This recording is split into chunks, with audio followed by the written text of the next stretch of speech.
We're back, y'all. Excuse me. We're back. And this time we're going to get straight to work. Excuse me. Um, but I do want us to I want us to watch a video that I have stored. I told you guys, like, I have a lot of videos that I've like saved to watch with y'all. And sometimes, it's just real cool to watch these documentaries and, different people's accounts of their life. Kind of while we're doing these writing sessions.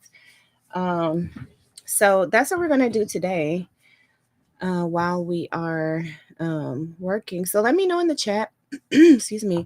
What are you creating today? What are you creating? Let's turn on a little bit of music. We're just going to do this lo-fi music. And then in the chat, y'all just let me know. What are you creating? Okay. What are you creating? What you working on, honey? I am excuse me, y'all.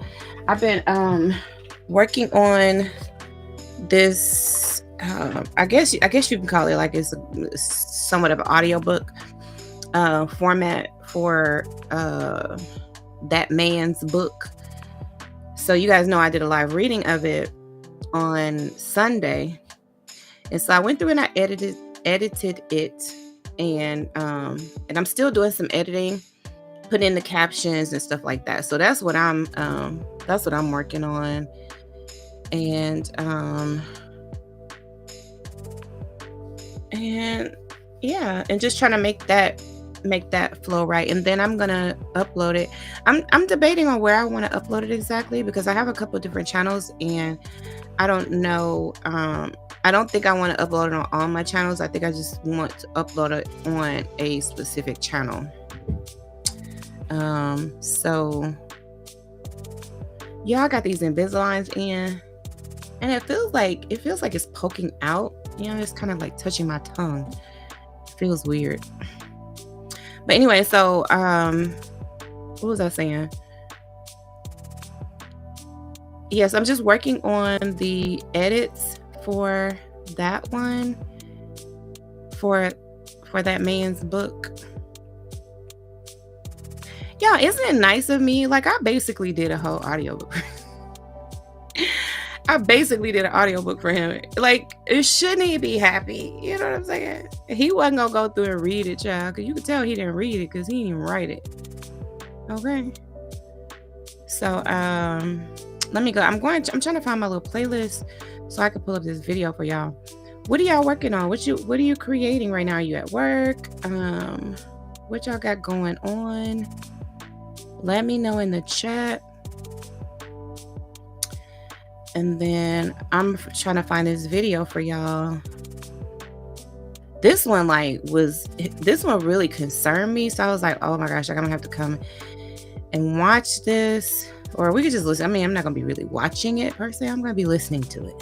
So let's be accurate about it.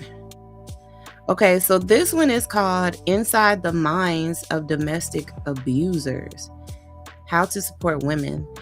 And How to Support Women is by Lundy Bancroft. And if I'm not mistaken, Lundy Bancroft has been very, very active in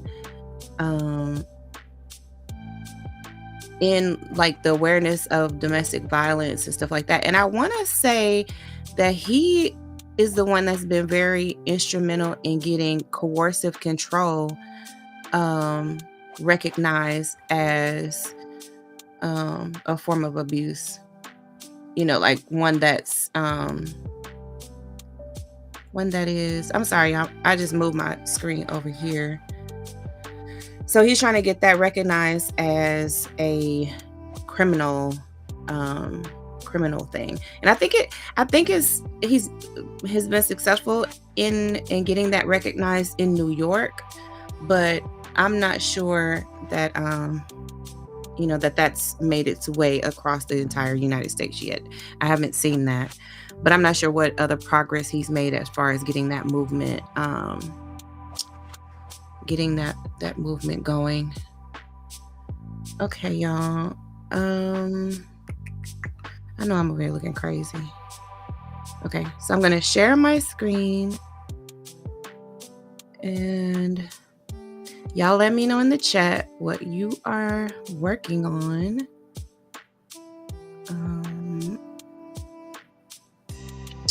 Oops, I think I shared the wrong thing. Oh, wait. See, these are all the videos I got saved for us, y'all, so we can watch them together.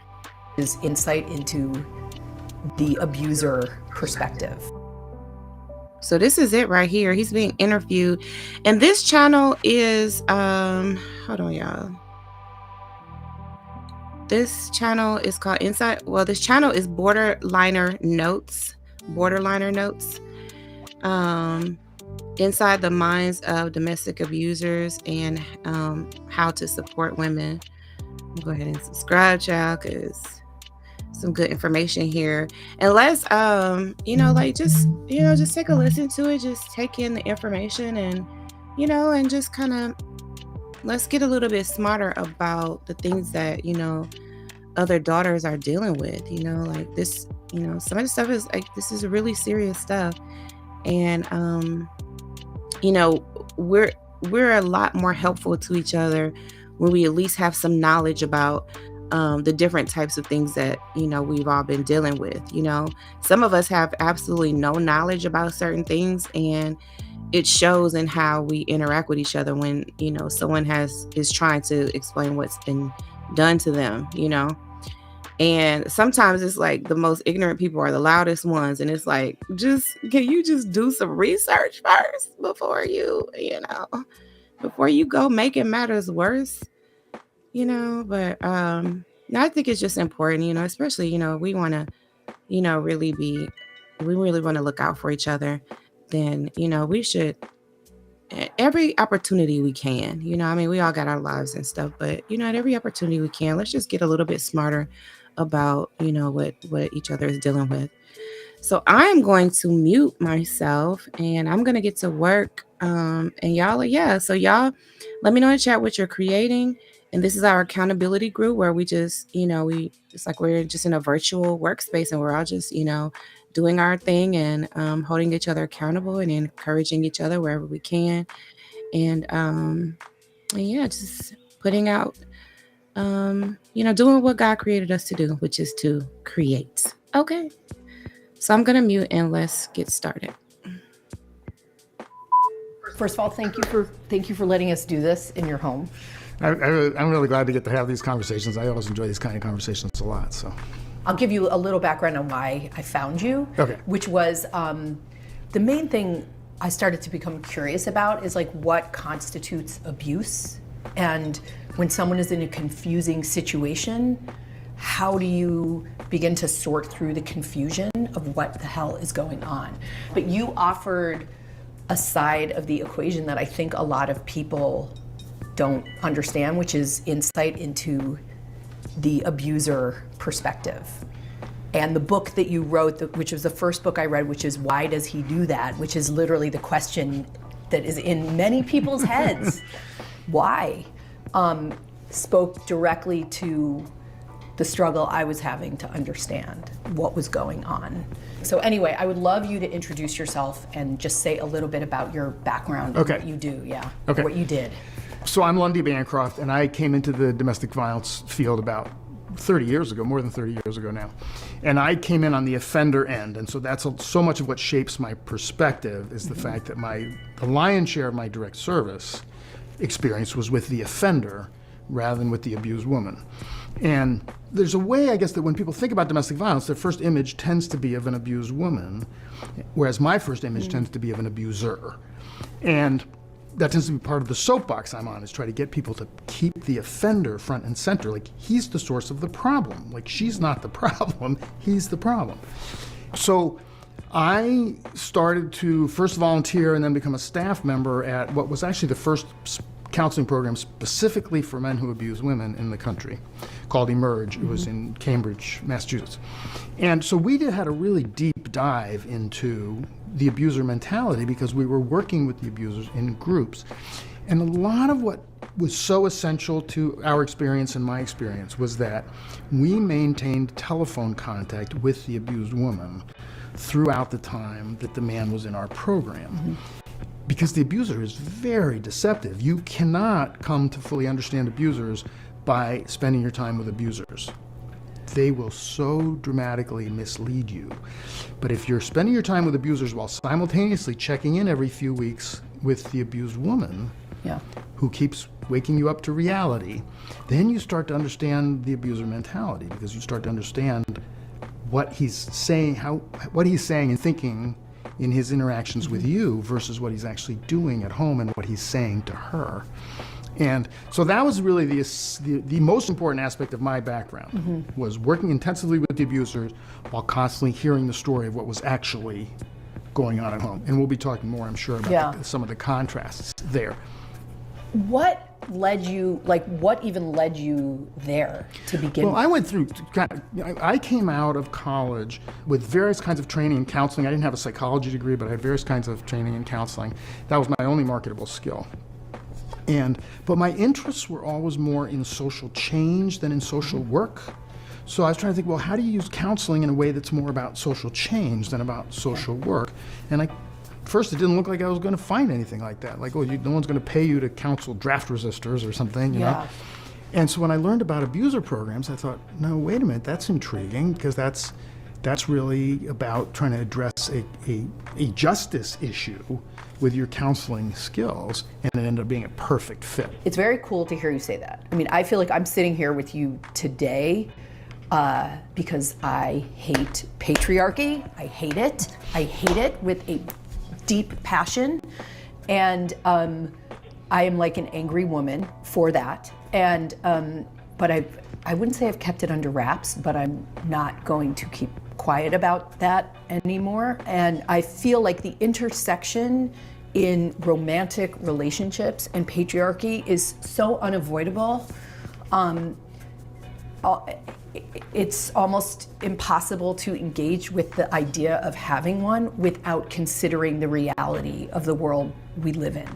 So it's interesting that you say what you're saying, and I'm curious how many guys are doing what you're doing. Where are the men? I don't know how to find that out really. But I was surprised when I first came into the field how many men there already were then who had decided they want to be on the right side of this thing. But I think there are more now. I think now I hear a lot of young guys, like 20 guys in their 20s, who are all sort of hyped up on gender justice and who have a very feminist orientation. So I feel like it's growing. One thing that I really like to point out to people is that when a white person devotes themselves in all kinds of ways to fighting racism, and we know many, many white people who do that, we think, oh, they should be doing that. That's being on the cause of justice. Why wouldn't they be doing that? When a man is someone who really devotes his life to fighting for women's rights, people immediately start to look at you like, well, what's up? And with me, they're always like saying, oh, so was your father an abuser? Or but what's this really about? And I say, well, now, wait a minute. Why shouldn't we take the same attitude with a man who's fighting for women's rights as we do with white people who are fighting racism? Say, yeah, that's what you ought to be doing. You're fighting for something because it's right. I want us to try our best to get the surprise out of that and feel like, yeah, good, you're doing what you should be doing. Keep, The couple other thoughts, if I might. One is that I notice all kinds of times people trying to address male violence while trying to avoid any discussion of male domination, and I think they end up doing harm for exactly the reason that you've pointed out, that you're actually missing so much the key dynamic. And then one other sort of snippet that I like to give, which is that when people hear about domestic abuse, they right away start focusing on the man's anger and say, oh, he's got anger issues. He's got problems with his anger. And one of my catchphrases about that is, no, he doesn't have a problem with his anger. He has a problem with her anger. He believes she doesn't have the right to be angry. And he believes she does not have the right to stand up for herself. And that's why he hurts her. I read something yesterday about when let's say in a heterosexual relationship, the man gets angry at the woman or aggresses on her for her emotions. He is trying to regulate her emotions to control himself, as opposed to understanding that he has to learn how to manage his own emotions. In other words, he accuses her of being his trigger, and so or is that just another excuse? I think that the heavier dynamic is much more really deep beliefs he's absorbed over his lifetime from a young age about what kind of service females owe him and what sort of enforcement he has the right to use when that service is not being provided to him adequately. So his sort of emotional world, his insecurities, I find playing actually a very small role and sometimes really no role at all. And it turns out to have much more to do with his entitlements, his sense of what you must do for me. How buried, because you say that and I start to think about class, and I start to think about, a really well-educated man at least would be able to cover for that attitude based on the cloak that education and polite society has provided him. But what did you find? I mean, I know that they come in all shapes, sizes, colors, and whatnot, but this is a lot of why the better educated, more upper class abuser gets away with even more, is because he covers it better. He very often uses lower levels of physical violence. Mm-hmm. He uses violence, that's really what defines him as a batterer, but he's using lower levels of physical violence because he's got so many other tactics and weapons at his disposal, from his financial power and from his social connections. He has a lot of ways to really frighten her that don't have to involve putting his hands on her. But then that means he's much less likely to be defined as a batterer, even though I would look at that history and say, well, that's clearly a batterer. He's putting her in physical fear all the time. He may not be doing it with his own body, but he's always threatening her with physical harm. So the ability to cover things up increases as you go up the socioeconomic ladder. Right, and one of the things I was interested in when I was reading your book was and I was going to ask you to do this, which is to define abuse and to define batterer. And let me just put one thing in here that I was struck by that I read. Physical intimidation can take subtle forms that can carry an implication of threat. And if there is an implication of physical threat, that person who's doing physical threatening becomes essentially a batterer. Is that correct? That's my definition. And I think that view is fairly widespread in the field. I can't say that's how everybody looks at it, but I would say that view is fairly widespread. So my definition of a batterer, and I just deal with men who abuse women. We can talk some about same-sex battering, but to be in my area of expertise, I have to talk primarily about men who abuse women.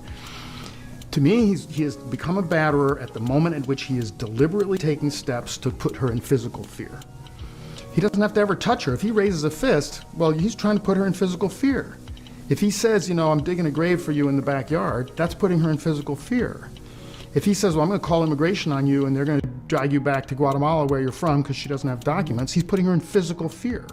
Those are battering acts. As soon as you're trying to let her know something's going to happen to her body. And can you differentiate between psychological, verbal, physical is evident, right? But can you differentiate between those and...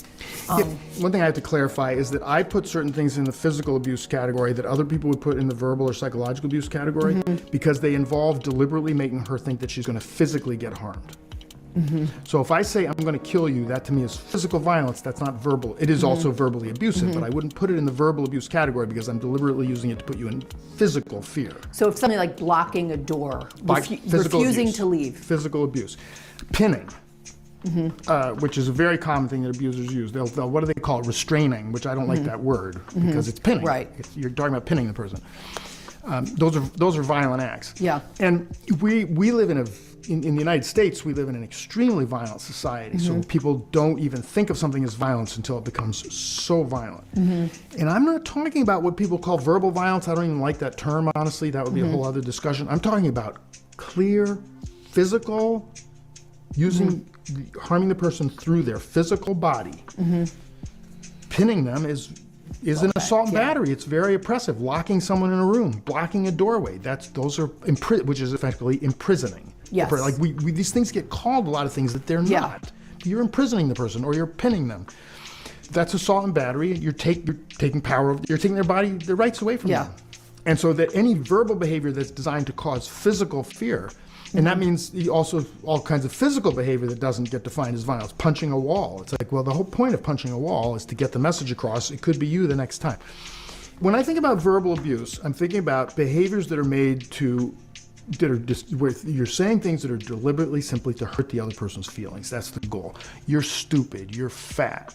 You don't know what you're talking about. Nobody likes you. You're a loser. So put insults and put downs. And are those what is the intention of those? The intention is to hurt you. The intention is to hurt you, which will then because then you'll be reluctant to stand up for yourself. They think. And it works. I mean, over time, people will be reluctant, and people will become reluctant to stand up for themselves if they keep getting hurt every time they do.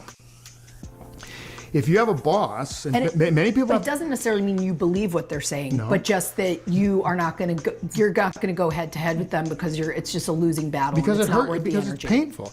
Even if you in no way believe that you're stupid, it hurts when someone calls you stupid. The same way when someone's a jerk to you in traffic, where it was totally their own fault, and you know it was totally their own fault, you're still upset that they flipped you off or whatever. And actually, it will also creep into you over time. But even to the extent that it doesn't, you just start to avoid it. And people who have a boss who's that style start to not want to confront the boss about things. It's just, it hurts. It's painful. You start to not want to go there. And so that's the object, is to make it harder for you to have a voice.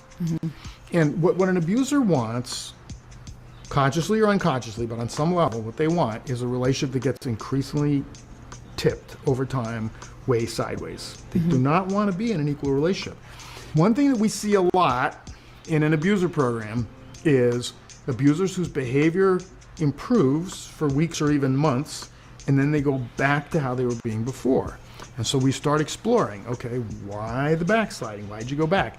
And once we get into the details of what was going on in the relationship, it's always that the relationship was starting to move towards being more equal, and he's not going to put up with that. He's not going to live in an equal relationship. He does not want to be in an equal relationship. In fact, he really wants the opposite. If he's using less abusive behavior, he believes that he should be rewarded for that. And so he'll be like angry in the group, like, I've been, letting her have more space, and I haven't been criticizing her as much, and I haven't, been controlling her as much, and she's just getting mouthier with me. It's like, well, yeah, that's what's going to happen when she's not afraid anymore. And he's like, well, why would I want to be giving up being abusive if it's going to make my life more difficult?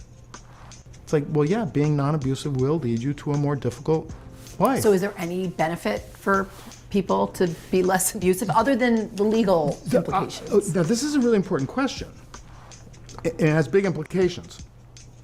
Is it better for the abuser to give up being abusive? Yes. He will have a better life, but he won't see any of the benefits for 2 or 3 years or longer. In the short term, it's going to make his life harder, not easier. So the abuser his attitude towards relationships is, this should work for me. So why would I do something when it's making things harder for me? Because the whole point of a relationship is it's supposed to do everything for me. That's the abuser's fundamental outlook on an intimate partner relationship.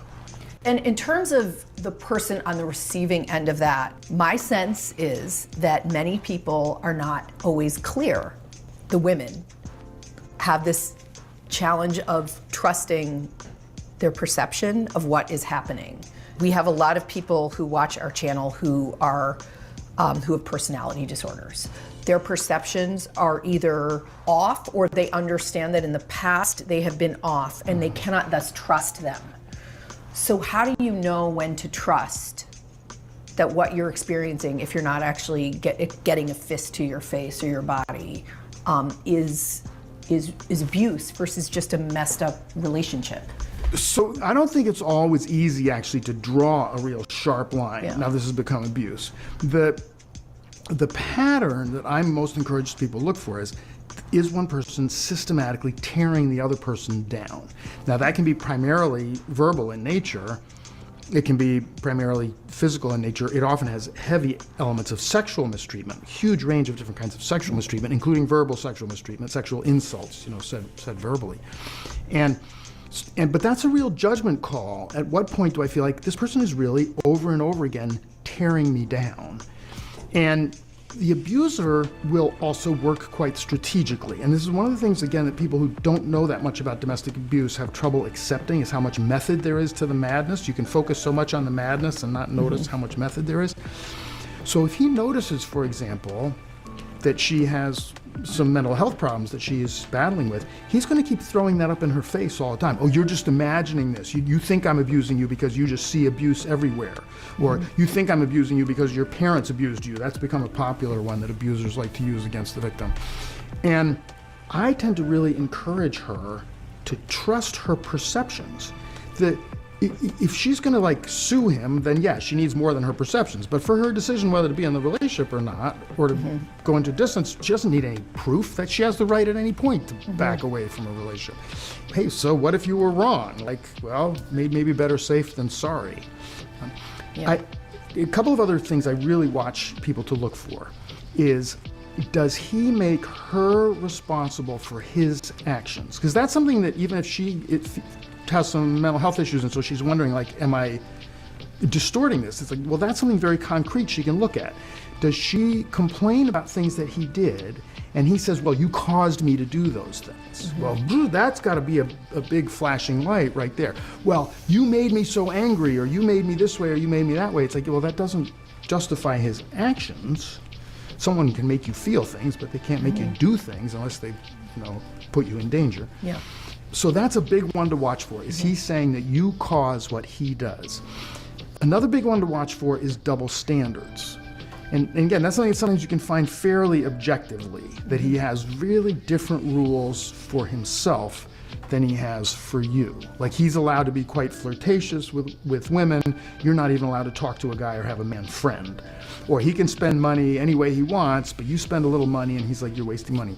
That's, I find, sometimes super clarifying and helpful to people who are trying to make sense out of what's happening, is where there's double standards. But the main thing I tend to want to emphasize to someone is, if you're afraid, assume that there's a problem. Don't assume that, I'm just getting afraid for no reason. It's, maybe you're just getting afraid for no reason. I doubt it. But even if you are, it's it's too risky in case it's not for no reason. You gotta take it seriously. Oh, actually, let me add one more thing, which is that a guy who's not abusive, if you say you really scared me, is concerned about that. He's gonna say, oh, wow. Oh, geez, all right, what do we need to change? And even if he feels he didn't do anything wrong, he's still gonna wanna know, okay, what was it? I'm gonna learn this about you. Okay, maybe I wasn't misbehaving, but now I've learned that there is a thing that I do sometimes that scare you. He'd want to know about that. He doesn't want her to be afraid. And if he says, you scared me, and his response is, well, blah, blah, blah, blah, that's an abuser for sure. If you're having intuition, instinct that you're afraid of him, all things being equal, is it worth the risk to stay, or is it not worth the risk? Because statistically, it's a risk. Is it worth putting me and my kids in danger to stay or not? Well, we know what the answer is. Whether you choose that or not is a different story. There also are sort of a series of levels to take distance in a relationship, because people will think well, I'm not ready to leave this relationship, so I'm going to leave it the way it is. It's well, there's other things. You can leave for a week. You can leave for a month. You can say, okay, we're not having sex anymore. There are different ways to distance yourself in a relationship. You don't have to be ready to decide that you're ending this relationship forever, to decide this is not a safe situation to be at this level of intimacy. And you will also learn a lot from that, because when you try to back away from a relationship is another way that you discover whether you're involved with an abuser or not. Because when you try to back away from a non-abusive man, he may be upset by that, but he's going to respect the limits you set. He's going to be concerned. He's going to be interested in working on what needs to be different.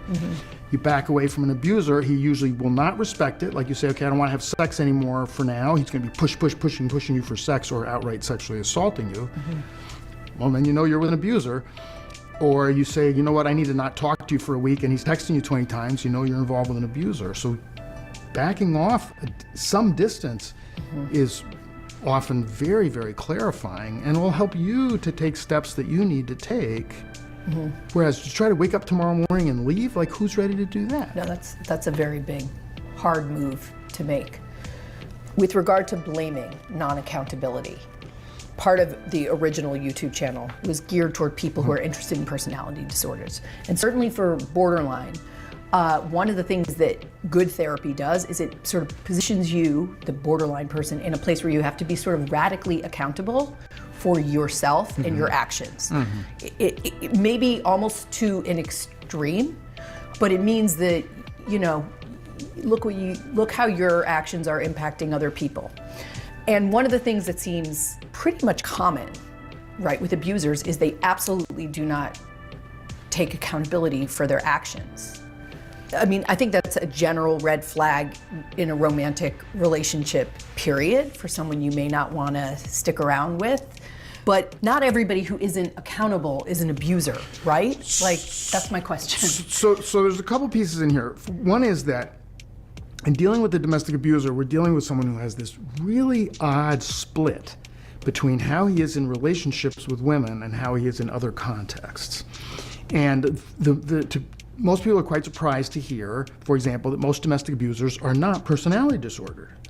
They can look really personality disordered because they do stuff that's so much like a personality disorder in how they are in relationships, but you'll notice it's not playing out on any other front. And generally, it's not playing out on any other front in their lives, including they can even be answerable for their actions in other contexts. And just to insert, they may say in a fight, no one else does this happen with but you. Very popular comment. It never happens with anyone else. Why only you? This is one of the ways, from the abuser's perspective, this is one of the ways we know that you're the problem, is you're the only person I get this way with. Exactly. And so that proves that you must be the problem. Yes. Rather than that proves that I see a domestic partner as my servant, which is the real issue. And it might be an emotional servant. I don't mean necessarily someone who has to pick up your socks and cook your dinner, although a lot of domestic abusers demand service in those senses also. But the modern domestic abuser often is much more focused on emotional service, that she has to cater to him, build up his ego, want to have sex whenever he wants to have sex, not have any needs of her own, etc. So that's why it's such an oddly specific problem that comes out only in intimate partner relationships or women that he wishes he were with in an intimate partner relationship with. But also with the emotional aspect, isn't it also just that his emotional life, the responsibility for his emotional wellness is hers? Isn't it more that even on a general level? So from the abuser mentality is that the woman's responsibility is, she's really on this earth to make him happy. And when they're first dating, he's like, ooh, we're gonna make beautiful music together, and I'm gonna do this stuff for you, and you're gonna do this stuff for me. And once the relationship gets really solid and serious, all the stuff about what he was gonna do for you disappears. And it's all about what you should do for him. And all kinds of catering, meet all his sexual needs, meet all his emotional needs. And it gets to a level where what it really means is it's your job to make him a happy person. It's not his responsibility to make himself a happy person. In other words, by definition, if he's unhappy, you must be doing something wrong. He might be unhappy while he's 30 miles away from you, doing something that has nothing to do with you. It doesn't matter. It's your job to make him happy. So if he's unhappy, you must be doing something wrong.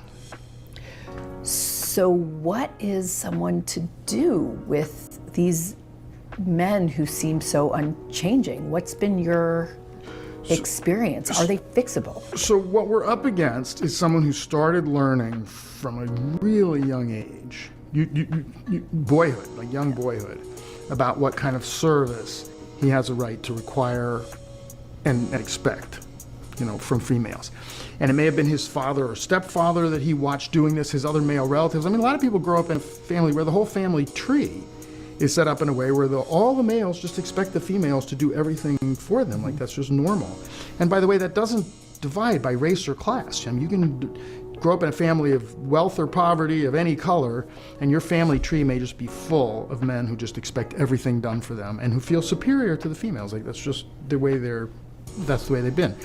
Some people grow up in a town where that's just like rife through their town. And again, not necessarily divided by race or class or anything obvious. So we're trying to change a mentality in him that goes back really early. And then research shows us that during teen years, the guys who are the future abusers start to hang out with peers who have a very exploitative outlook on females. Again, it's what you can get from, what can you get from her kind of mentality, using her for sex, using her for window dressing. And so if I've got the guy in an abuser program when he's 25 or 35 or 45 years old, he's been functioning with a set of assumptions since he was very young about what women were put on this earth to do for him. So imagine if you were like suddenly the counselor for a slave owner who grew up from generations of slave owners and was suddenly informed at 45 years old that not only did he not have the right to have slaves anymore, but that it had been a terrible thing that he'd been involved in. He's not going to come and say, oh, wow, oh, I see what you mean. Wow, that's been really awful. He's going to be like, what on earth are you talking about? This is our lifestyle for generations. This is real. This is right. This is just. This is how the world is and should be. So our only hope with an abuser is to get him to be challenged about his societal beliefs from like 6 different directions.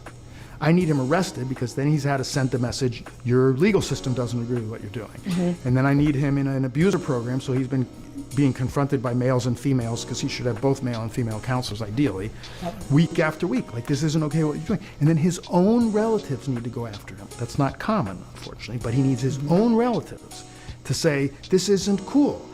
His friends are usually behind him, so he needs to get with a different group of friends. If he keeps staying with the same group of friends, they're going to keep backing him up. Just like an alcoholic, right, has to stop hanging out with the person he or she has been drinking with, or nothing's going to change. And so this is why we don't see a huge range of change in abusers, is because they have to get the message from so many different places. Otherwise, they just hang on tightly. You misunderstand me. You don't realize that this is what I had to do to defend my rights. It's a very distorted view, but that's his view.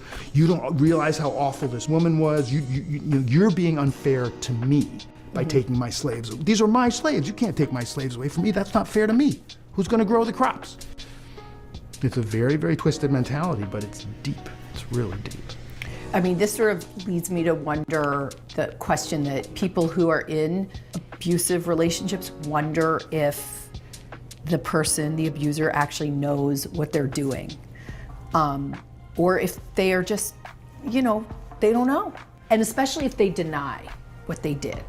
Can you talk about that experience and what the hell is really going on? So I think the level of consciousness varies quite a bit among abusers.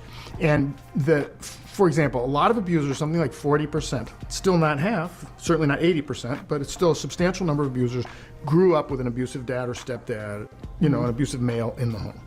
And that means that a lot of what they do, they're just doing on automatic. They absorb that as what a man has a right to do, and we should really see most of his abusive behaviors as forms of enforcement. He's trying to require her to do certain things that he's trying to make her do.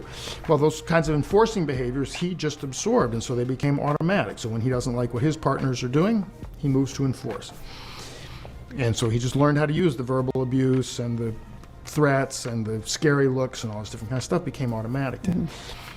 One thing I'd like to say to people about that, though, is don't confuse something that's automatic with something that's accidental. Doesn't mean that it's accidental. I'll give you an example. If there's a glass of water sitting on a table and I go like this and knock the glass off, we can argue about how much thought or premeditation went into that, but we can't argue that it was an accident. That is not an accident. So whatever the abuser's level of consciousness may be, and it varies, it's not an accident. He may not be aware of his own reasons. He's often not aware of his own reasons. That doesn't mean those reasons are not functioning.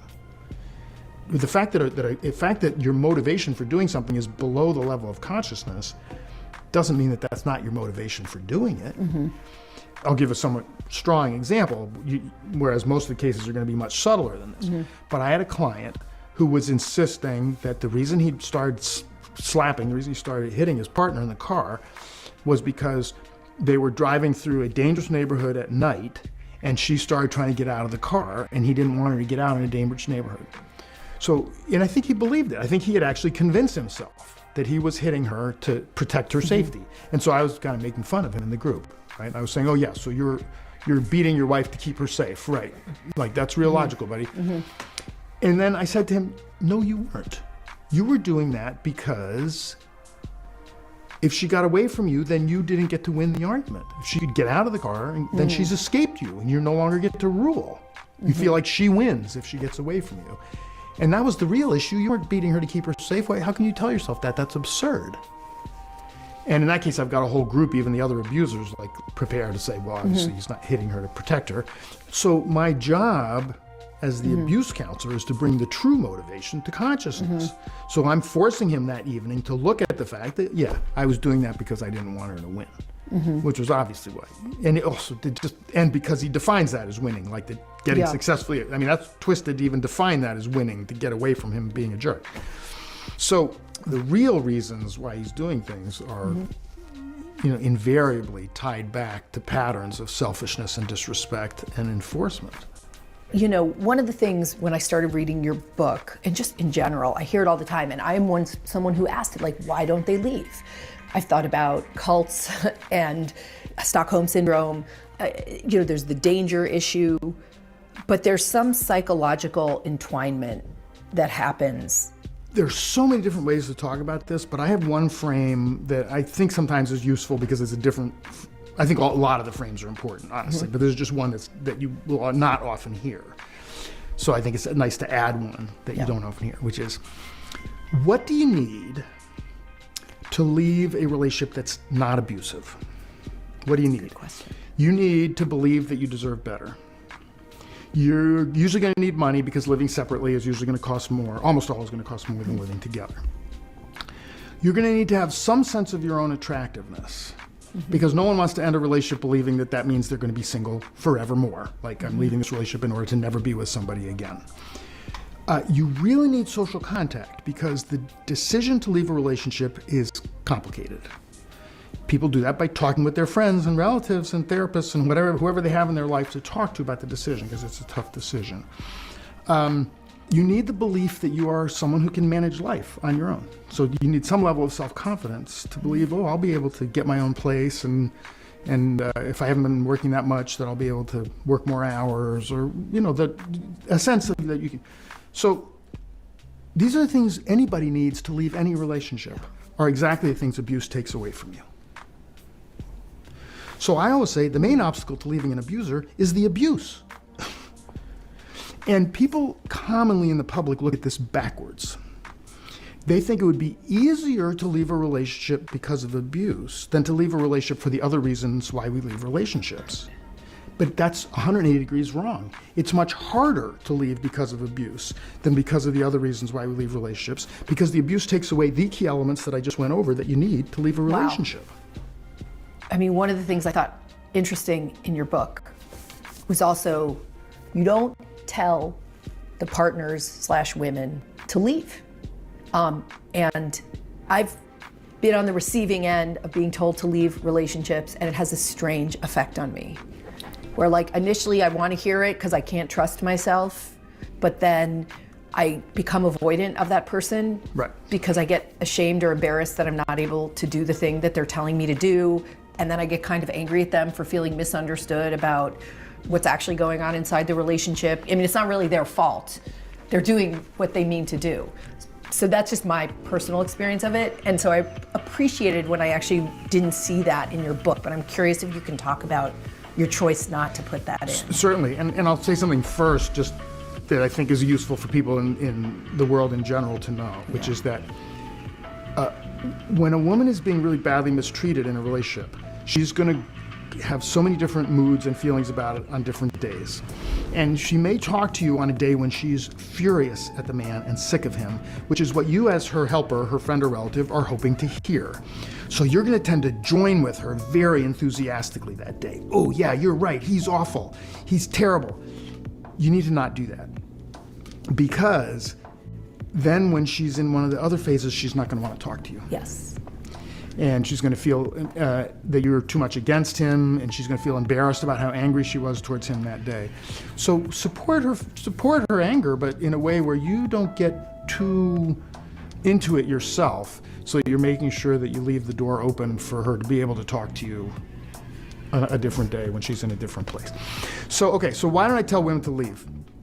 So many different reasons. One is she can get killed, and leaving is really dangerous. Yeah, depending on the abuser, it can be really dangerous, and you have to, if you're leaving a scary abuser, you have to do it really carefully and strategically. And sometimes that means waiting a while. Sometimes that means, well, actually 6 months from now is going to be a safer time to leave for this reason or that reason or the other reason. Second, for a lot of women, leaving is literally not an option. And so if I tell her she should leave, all I'm doing is adding to her burden. A lot of women have no financial way to survive. They couldn't possibly leave. A lot of women have mental health histories such that if she leaves, he will get custody of the children. The threat of losing custody to the abuser is a very, very real threat, and I've written about this extensively. The court will take much more seriously concerns about one of the parents' mental health than concerns about one of the parents' history of perpetrating domestic violence, believe it or not. So if he goes in there saying, well, she has a borderline personality, and she goes in saying he's been, beating me up for years or whatever, threatening to beat me up for years, they're going to say, well, we don't really see the evidence of domestic violence, let's talk about this personality disorder.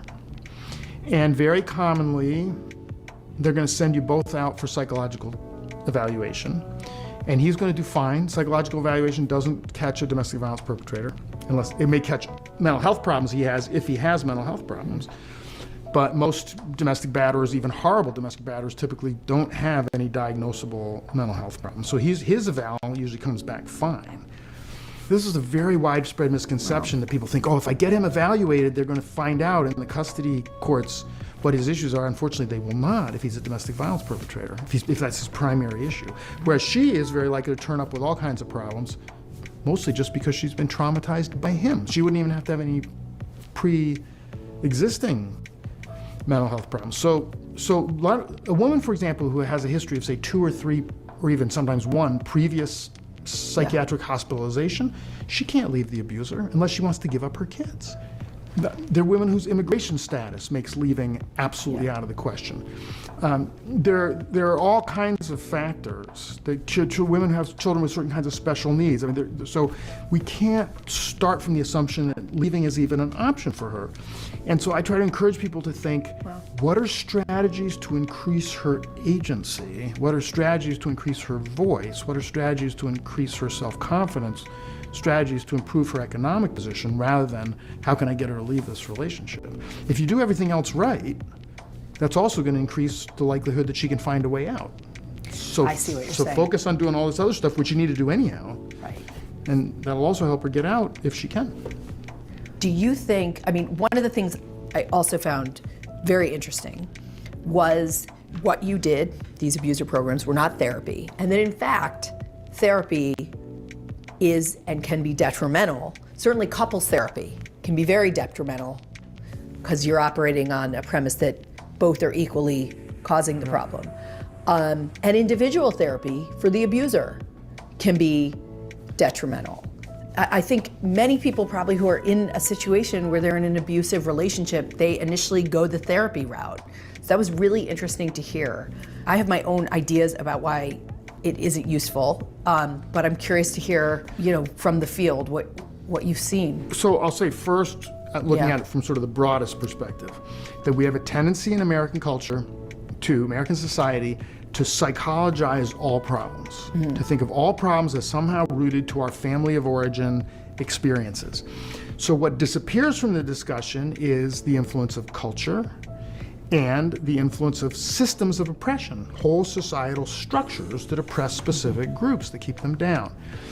And how that trickles down is when you've got a man who's oppressing his partner, it's viewed as, well, it must be that he's got emotional problems. It must be that he's got psychological problems.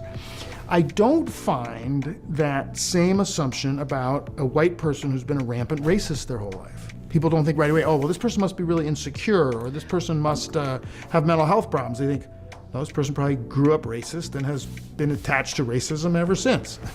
You're going to focus much more on the person's mentality than on their emotional world. But as soon as a man is oppressing women, it starts to look like this sort of private issue, and the jump right away is to assume that it's something about his emotional world. So then there have been various kinds of studies that have been done that don't find really very large psychological differences between abusive and non-abusive men. For example, this assumption that there'd be just so much more personality disorder among abusive than non-abusive men, and there's actually only a little bump in how much personality. There is somewhat a little more personality disorder among abusive men, but it's only a little bump. It's not like, whoa, they got way more personality disorder. So what tends to disappear from discussions in modern society is, well, to what extent are people's behavior problems sometimes being driven much more by unhealthy societal training than by their wounds? Well, when we look at racism, we do assume that's coming largely from unhealthy societal training, not from their personal emotional wounds. But when there's sexism in one of its worst forms, which is male violence against women, or just male domination of women in a home, taking her rights away, squelching her, the more obvious cause gets overlooked, which is, well, what was his societal training? So when I wrote Why Does He Do That, why I called the subtitle Inside the Minds of Angry and Controlling Men, is because those of us in the field had decided years earlier the problem turns out to be much more in his mind than in his heart. So you made reference to how these programs are different from therapy, and that's because their primary focus needs to be on changing values and attitudes, not on changing his emotional makeup. His emotional makeup is not necessarily any different from a non-abusive guy. So our standard joke in the field is, if you send an abuser to therapy and you find a particularly good therapist and the therapy goes particularly well, he'll be a happy abuser when he's done. And that's what you will have accomplished. He'll be a happy, well-adjusted, he'll be enjoying his own life more. I mean, it's funny you say that, because if you're on the internet at all, in this world that you're in, you'll see like narcissistic abuse is everywhere. And the channel that I've run that deals with narcissism and borderline, we actually are not into demonizing narcissists, because I think it's just, narcissist has just become a code word for bad person. That's all it sort of means, and it's like weaponized against people and used as an insult thrown. You know, if someone really has a narcissistic personality disorder, I mean, every quadrant, every area of their life is impacted, right? They're having, theoretically, probably some level of trouble with employment, some level of interpersonal trouble in general, like with relationships across the board.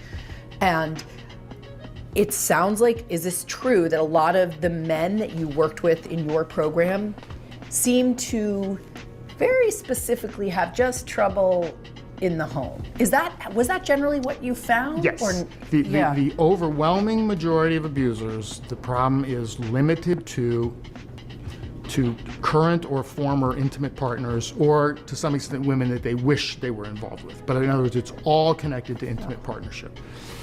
Certainly, people with personality disorders can move through certain contexts and hide the problem if they don't have too extensive a relationship with the person, and often are particularly lovable and charming. And this is one of the reasons why they get confused with the domestic abuser, who often is particularly lovable and charming if you don't know him too much. But yes, with someone with a personality disorder, if you have an intense if you're their child, for example, there's no way you could not, after a while, know that there's a problem. If you're working with them in a context where they have to periodically be called out on stuff, where you have to call each other out on certain, where people's mistakes have to be pointed out, well, you're going to start to run into problems with someone who's personality disorder, because they're not going to do well when they're being called out, particularly on their more serious mistakes. You often can call them out on their smaller mistakes, and they'll say, oh, I'm sorry, I shouldn't have done that. But it's when they make bigger mistakes, that's when they can't look, right? And you know, we all have the hardest time looking at our biggest mistakes. And that's what sort of separates people with personality disorders from people who don't, is once you get into the realm of really having to face up to really not good things we've done, it's hard for any of us. The person with the personality disorder can't go there. And that's when everything starts to get flipped around back on you. And the abuser can move through the world with nobody else knowing there's a problem. He can have a work life that goes on for 20 or 30 years, nobody there knows. His own children often, it depends, this is going to vary, but his own children, it's fairly commonly that they can't see the extent of the problem. Because not all men who abuse women are abusive to children. It's about 50-50. About half of abusers are not particularly abusive to children. And they still do huge damage to children for other reasons, but not by directly abusing them. Much more through manipulation and through how much damage they're doing to those kids' relationship with their mother. Yeah. And this, by the way, is also connected not just to the issue of personality disorder, but the issue of addiction. Because abuse, sometimes people want to see it as an addiction, and it doesn't fit there either. Because addicts certainly will do a lot of harm to other people, but they're also doing a lot of harm to themselves. And over time, their work life will tend to decline, and their social life will tend to decline, except for their friendships with other addicts.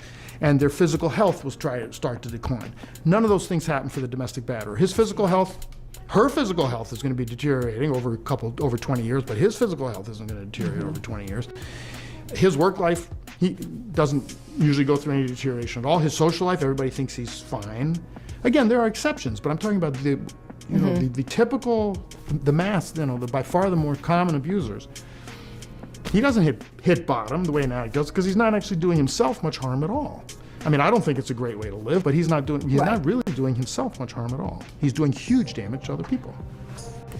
The reason why I'm so concerned about the way that the term narcissism has come to replace domestic abuser or batterer or domestic abuse perpetrator is that it's completely depoliticizing the problem. And so the responsibility comes off the society for the way that it's raising boys and men.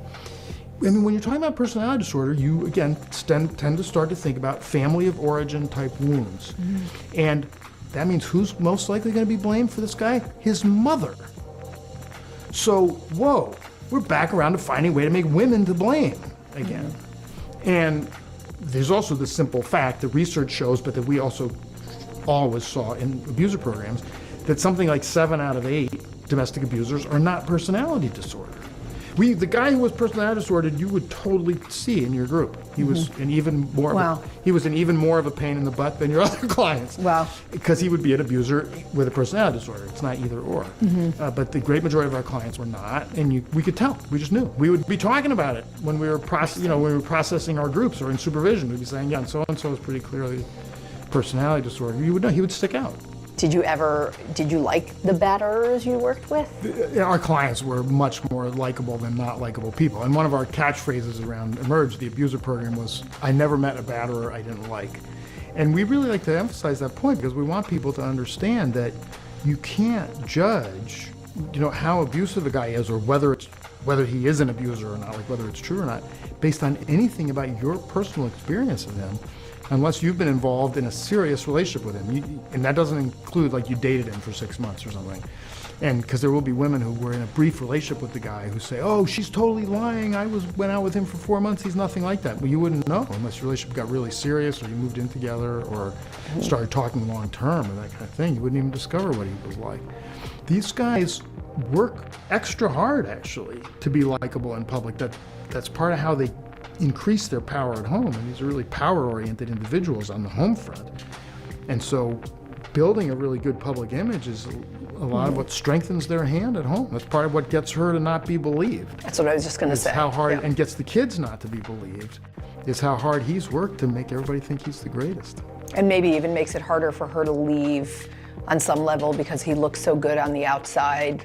He looks... She's often got people saying to her, I've heard this story so many times from women, that she's got people saying to her, you're so lucky to be with him. And she's that just crushed. She doesn't say anything, but inside she just feels crushed, like, God, if they only knew. So regarding therapy, I started to read the Assault on Truth, right? Which was about the etiology of hysteria. Book. Yeah. So I'll frame it, but I think it's interesting to talk about, and it's something, it may not be the conversation to have with you with regard to the implications for what was potentially uncovered, or I don't know, can we say allegedly uncovered, but which is basically that Freud was treating many girls, women, who had hysteria, right? A sort of generalized term at the time for disturbance, mental disturbance, unspecified, let's say. And what found that many of these women were in fact abused by the father, probably, who was also probably paying the bills for the therapy. And he wrote this paper called The Etiology of Hysteria that identified this and was met with just utter horror, right? Or just avoidance. No, thank you. Humiliation. He can't be taken seriously. He was made into a total joke, basically. Yes. So then he, right, essentially redacted, rescinded, rewrote that story in the form of the Oedipal complex, which postulates, right, that the young child is in fact possibly attracted to the parent. And maybe the sexual relations occurred, maybe they didn't, but it was a figment of her attraction to the parent / generally father. So I read that and I fell off my chair because I thought, holy shit, the entire kind of psychiatric field, psychology field is psychoanalytic field is founded on his writings, which is founded on this bullshit idea, or this potentially bullshit idea of an Oedipal complex, which is just, a theory which may have existed simply to hide the reality of sexual abuse. And what does that mean vis-a-vis implications for the field as a whole? And so can you just talk a little bit about that? That's remarkable to me. It's disturbing for people, and they're reluctant to really take in the possibility that the field of modern psychology, and to a great extent the field of psychiatry, are founded on a really unhealthy set of principles almost from the beginning. Yeah. That gets people very much on the defensive. But this is the reality, that even though people now have largely moved beyond Freud, the underlying thinking from Freud is still dominant. People say, oh yeah, because they've rejected a lot of other stuff from Freud, but the core beliefs that he has about human personality are still very much the underpinnings of modern psychology. And that means that our mental health system is rooted in the belief that when children report being sexually abused, that's probably false. And that is a tragic, tragic underpinning to your psychological system that makes it so that the system is there to keep oppression in place rather than to overcome it. Yeah.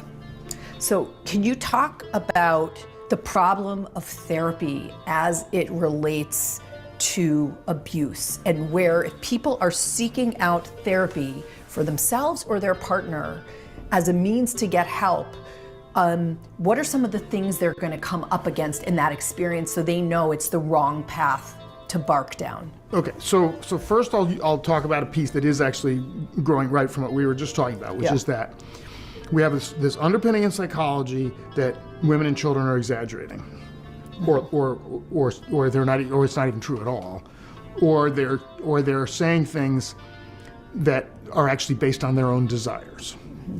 So that's a very unfortunate, potentially tragic distortion to start from the beginning. But then what you're adding to that when you're talking about couples work or some kind of family work for domestic abuse is the assumption that the abuse is the product of dynamics. In other words, that everyone is contributing to it in certain ways. And if you're doing couples counseling, well, then obviously it's going to be that both partners are contributing to what happens. And what that means is that the woman is being given the message that if she changes what she does, if she makes improvements in what she does, that's likely to improve his behavior. That can make him less abusive. Well, that's exactly what he's been telling her all along. That if she would just do better, he would treat her better.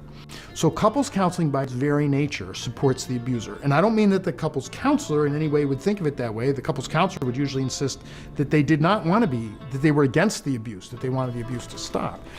But the fundamental frame is backing him up. If there was a couples counselor watching this right now, what would be some of the signs you would want that counselor to look for in the therapy to recognize that what they are doing is backing up an abuser? Well, the first thing I would say is before a therapist works with any couple, they should, as part of the routine procedure, and they should tell all couples that come, as part of my routine procedure, I do a session with each person individually. I should never meet with a couple without having met them each separately.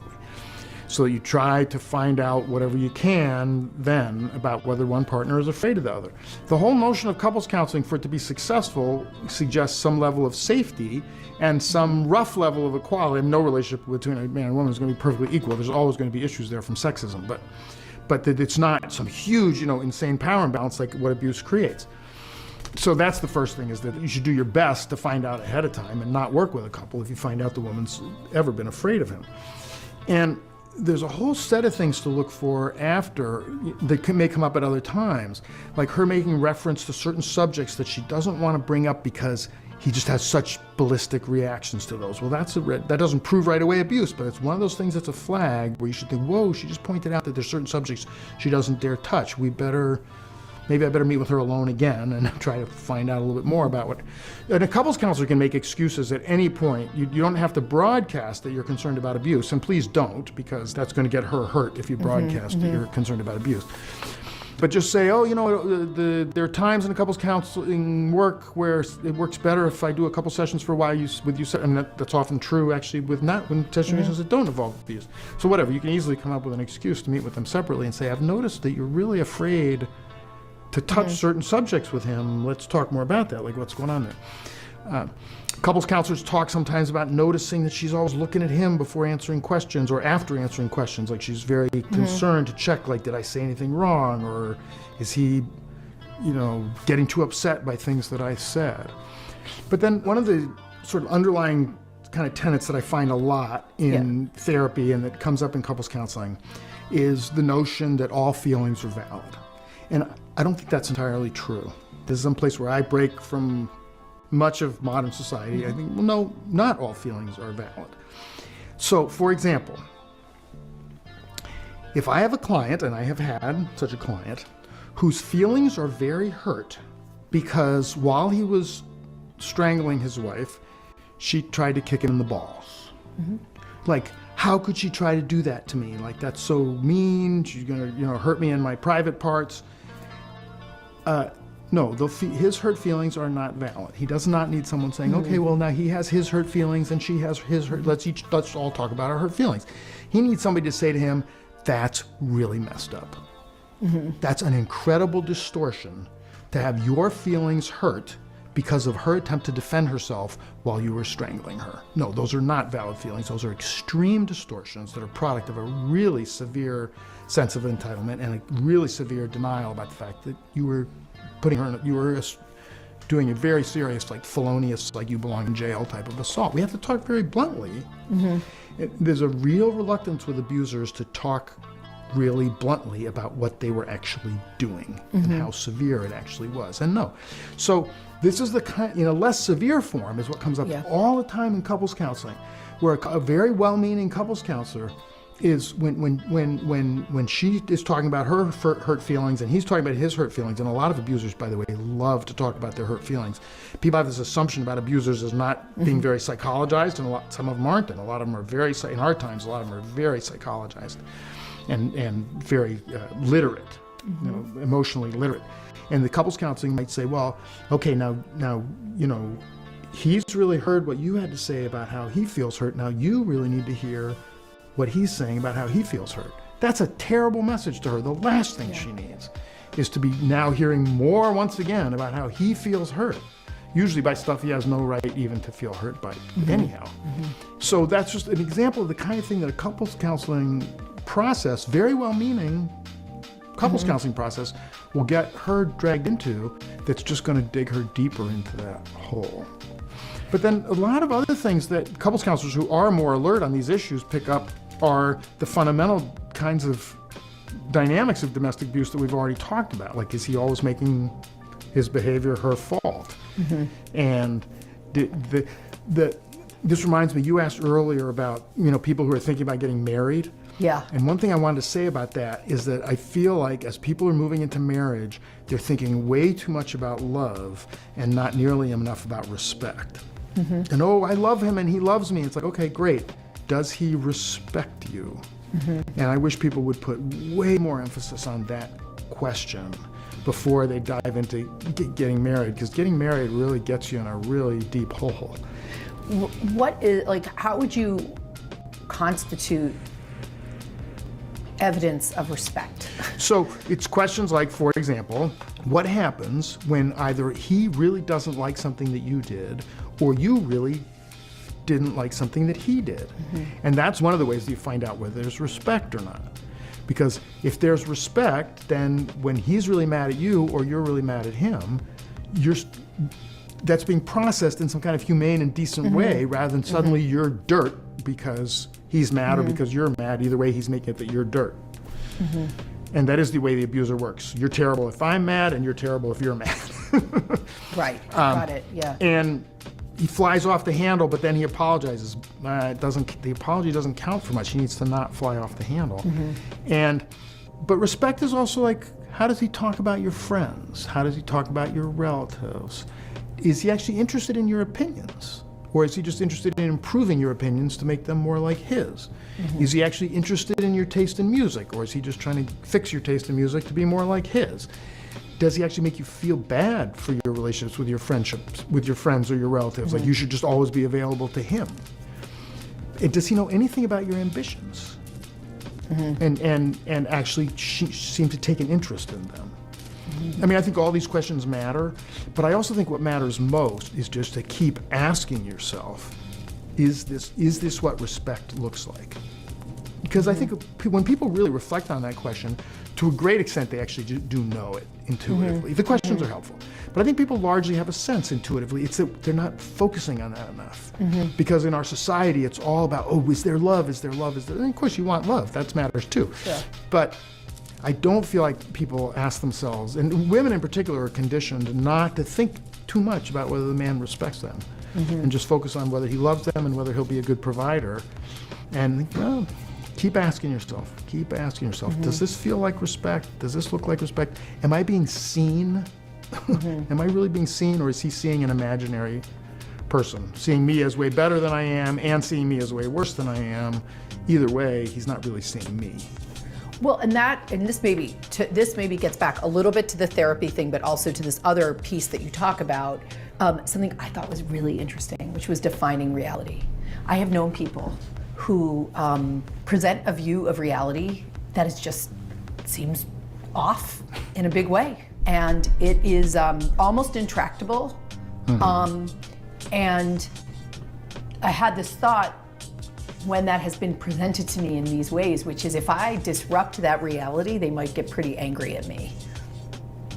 And in some ways, thinking that way, right, where they're defining reality, I could see how that could get confused with a narcissistic type of personality dynamic, because if narcissism avoids contact with reality because reality is too painful and you see too much who you truly are, then by the same token, someone who's defining their own reality, you could see how that one might wonder, is that a sort of an extreme narcissism where if you burst that bubble, they might go in for the attack because it's too painful to tolerate the reality you are presenting them with. But this defining reality, I thought that was an interesting. So one of the powerful tactics that an abuser uses is what in the field we refer to as defining reality. And it means that he really controls her sense of what is real. And some of the ways that he does this are, first of all, by just speaking with a remarkable level of certainty, where he is just so sure. So he can say things that are completely not true, but he says them in such an authoritative voice that it makes it very hard for her to question. She starts to think, well, he must be telling the truth because he just sounds so. So he'll say, for example, the police, this is how they handle certain situations when it's not, might not be true at all. But he talks about it with such certainty and authority that it sounds very persuasive. And then if she tries to suggest that maybe that's not it, but she's going to get slammed with ridicule, a very intense level of ridicule. And I think people often underestimate the power of ridicule. They underestimate the power of various forms of psychological assault. And one of the mistakes, for example, that gets made a lot in domestic abuse is people saying, well, this guy only uses psychological abuse, as if somehow these were ranked, like psychological abuse is here, then physical abuse is here, and then sexual abuse is here for how damaging they are. You can't line them up that way. You can't line them up that way. There are abusers who use almost no physical or sexual violence who do unbelievable harm because their level of psychological abuse is so high. And ridicule is one of those things that if you use it in really extreme and severe ways, will do very, very serious damage. And so that's just an example of a key tactic in defining reality, is to ridicule the person for trying to suggest that maybe their version is the real one, when you're saying, no, this is this is what's real. It then unfortunately dovetails with the way that an abuser cuts the woman off from other people. Because if you're very isolated, and an abused woman does tend to become, not always, but does tend to become increasingly isolated over time, that's going to increase the impact of the one voice that you're hearing. If the one voice that you're hearing is the only voice that you're hearing, it gets more and more power, more and more opportunity to define what is real. What if, though, the person getting abused, the woman with whom he's trying this tactic on, what if she knows this claim is false, right? I mean, even if she can't say it, does it mean he has less hold on her? Yes. It's actually in some ways better. I mean, it's going to be specific to her particular abuser that she's dealing with. But often it's better for her to stop challenging him too much aloud because he's going to be so good at hammering that down. Whereas, and she'll in some ways lose it more for herself. But there are women who have told me that they manage to just go inside themselves and say, but I know this is true. And yes, when she can do that, that really helps her. He's always going to be looking for signs. I mean, I know this makes them sound almost more a mad scientist than abusers are, but I'm not exaggerating here. That the abuser tends to look for signs of resistance the way any oppressor does. Keep an eye out, so to stomp them down. And so if he notices ways that she's holding on to her sense of what's real, he's going to take steps to stomp it out. So it does become important for her to be secretive, and people may criticize her for being secretive when actually it's a really good thing for her to become secretive. If she can find a place to keep a journal where he doesn't know where it is, it's actually one of the single best things she can do for her mental health. In the face of abuse, is to be writing it down and then hiding it somewhere. And the writing itself is a really crucial and powerful process, but also because then she can reread it later.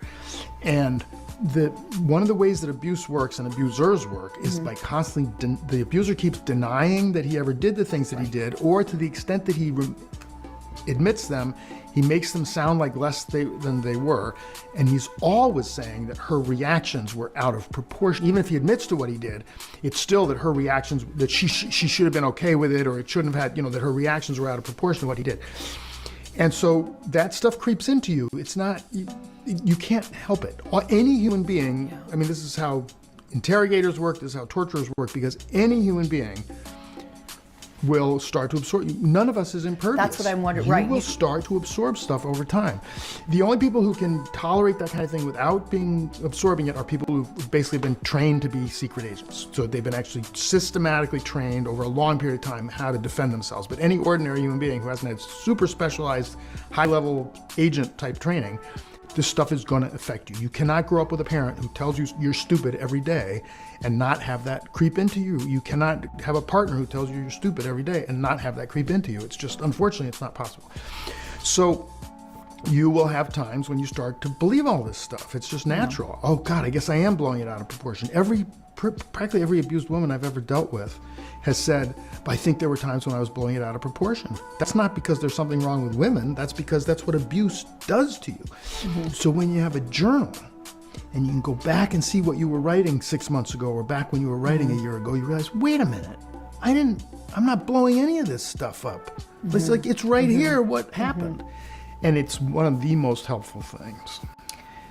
The problem is if you have a young kid in the house, they haven't had the benefit of years of living to have developed a core understanding of what is and isn't real, opinions, points of view, all of that. I mean, what happens to kids who are fed false reality? What happened? Is there some intuitive intelligence that when they get older, they're like, whoa, is there something a mother or other parent can do to undermine it, which she probably can't do in front of him, because that will only create, a explosion.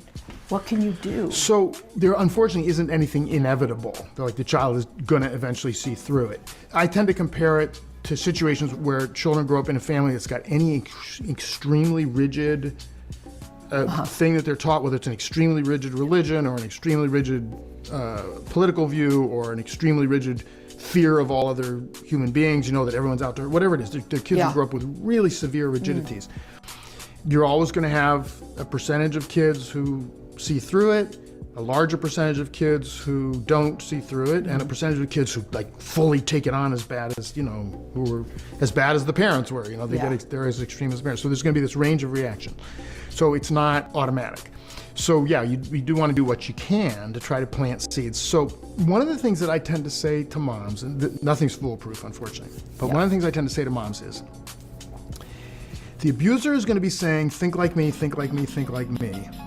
And your temptation is going to be to say to him, no, think like me, think like me, think like me. And he's going to win because that you're playing right to his strengths. So you really have to teach kids to think for themselves. So when he's saying, think like me, think like me, think like me, rather than saying, no, he's wrong, it's more like this, you have to keep saying to the kid, what do you think? And let's look at this. And any games that you can play with them that encourage them to figure things out for themselves. Great conversation with kids is to talk about advertising, because advertising is manipulation. With all due respect to people whose relatives work in advertising, the goal of advertising is to mislead you into believing that something is going to have an effect on your life that it's not going to have. Even a fairly good product that may have a good effect on your life, it's not going to have the effect that they're saying it's going to have. And they're out to convince you that the reason they want you to do this is because it would be good for you. When obviously the reason they want you to do this is because it would be good for them. So advertising is manipulation. It's working just the way manipulators work for exactly the same reason. So teaching kids to read advertising is a great way to prepare them to think for themselves in the face of manipulation. And as you're pointing out, you can't say anything very critical about the abuser because he may catch on that you're saying that. And also, he so often is the children's father, they don't want to hear anything bad about him. If he's their stepdad, they're much less sensitive about it. You can usually get away with being more obviously analytical about him. If he's their father, you can't usually be obviously analytical about anything. So what you have to do is equip them with the ability to analyze and leave it to them to apply it to him. And kids see so many ads. Kids see so many ads constantly. So that's a real opportunity to say, well, why are they saying? Why do you think they're saying it this way? And what do you think they really want? And why are they making it look like this kid suddenly won a prize because they got the new sneakers or whatever? And then for younger kids, I really, up to about age 5 or 6, I really recommend the Russell Hoban book, A Bargain for Francis. And it's a children's story, it's very entertaining. Kids aren't going to feel like they're being preached to by the story, but it actually teaches them to recognize manipulation. And not only that, but it covers so many of the key tactics that manipulators use. And it's just, boy, if you've got a kid who has a key manipulator in their life, like a dad or stepdad who's a manipulator, and you want to teach them to read, teach them some skills for reading that without saying anything bad about him. A Bargain for Francis. And you recommend not saying bad things about the other parent to the kid if the other parent's an abuser. It won't work for a number of reasons. One is if he finds out you're saying that, you're going to pay, and the kid's going to pay. But the other thing is the kids don't want to hear bad things about their parents. Kids often want to say bad things about their parents themselves, but they don't want other people saying bad things about their parents. But you can often name behaviors as wrong. Without them getting so defensive. Like you can say, that's not okay that he did such and such, or he shouldn't have put you in that position, or he shouldn't have said that to you, or he shouldn't have scared you. That stuff is okay, fine to say. But don't ever say things that evaluate him as a person. Don't say he's mean, or as kids start to understand abuse, don't say he's abusive or he's an abuser. Avoid characterizations of him as a person. I would even avoid characterizations of his behavior. I wouldn't even say his behavior is abusive. I would just say that's hurtful, or that's not okay, or that was scary. Just stick to what the behavior was.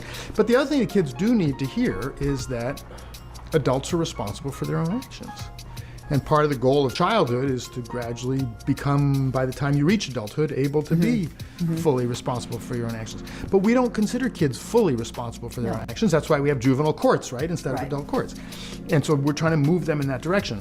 But they need to understand that adults are responsible for their own actions, because they're going to hear all kinds of things from him that he isn't. And so kids need to hear, you're not causing what he does, and mom isn't causing what he does. And those are things that need to be explicitly said to kids. Again, that doesn't involve saying anything bad about him, to say you don't cause what he does and mom doesn't cause what he does. Your siblings don't cause what he does. One of the big sources of harm in a family where you have the domestic abuser is that everybody starts to blame each other. He's conditioning them to all blame each other for what's going on. And then they start to do a lot of damage to each other, what you might call secondary damage, where they're starting to hurt each other a lot because of dynamics that he's put into motion. And so we want to try to break that up by saying to kids, hey, don't blame each other. Don't blame yourself for what he did. Don't blame each other for what he did. Don't blame mom for what he did. He's responsible for his own behavior. You're angry at mom about what she did, that's fine. But don't get mad at her about what he did. That's like not her fault. Is the intention to turn the child against the mother? Like, what is it in the dynamic? When an abuser is sowing divisions between moms and kids, a lot of the intention is to turn children against the mom. But also the intention is to make the mom's parenting life more difficult, to make her be under more stress, to undermine her authority. So he doesn't want the family to be able to unify against him. Any oppressor is trying to avoid solidarity. And so he does not want the family to be able to support each other, because then he's not going to have the same kind of, he's not going to be able to be the same kind of tyrant that he's able to be if he's got them divided. And I've had clients, a few different clients over the years who said, and the whole family ganged up against me. And I know, because I know the filter to hear that through, it's like, oh, what he means is he didn't succeed in driving them apart. So they'll tell kids bad things about their moms, they'll tell moms bad things about the kids, but a lot of what they'll do to sow those divisions is how they react right while a mom and a kid are having a struggle. Like if mom and kid are in the middle of a struggle and he starts to ridicule the mom, well, that kid's going to become a major behavioral problem rapidly if he does that over and over again. If he conditions the child to believe that the mom doesn't care about them, or that the mom is out sleeping with other men, they'll start telling a 4-year-old who doesn't even really know what it means, your mom is out sleeping with other guys, and will really pollute that relationship. And to me, it's largely a divide and conquer mentality. It's, I get more power in this situation if I have these people turned against each other. It also means he gets to be the center of attention more, because then everybody's focused on him. He can even make himself the family good guy who's helping these other people work out their conflicts that he's creating. Right, and then it also means that the mother can't parent the child in the way that is best and organic to her, because she's mediating that parenting through managing his potential reaction to her relationship with her child. So she doesn't get to be the mother, basically. And so we have a study, for example, at finding women who are involved with abusive partners 7 times the rate of other women, of saying, I have to change how I'm parenting my children when my partner's around. So yeah, it has a huge effect on her parenting life. Fun. Fun. We could easily never stop. I mean, thank you. Oh, you're welcome. Any last word, or all good? No, I better stop, because there'll always be 3 more things I can think of to say. But we covered a lot of ground. Yeah, we did. Thank you. You're welcome. Thank you so much.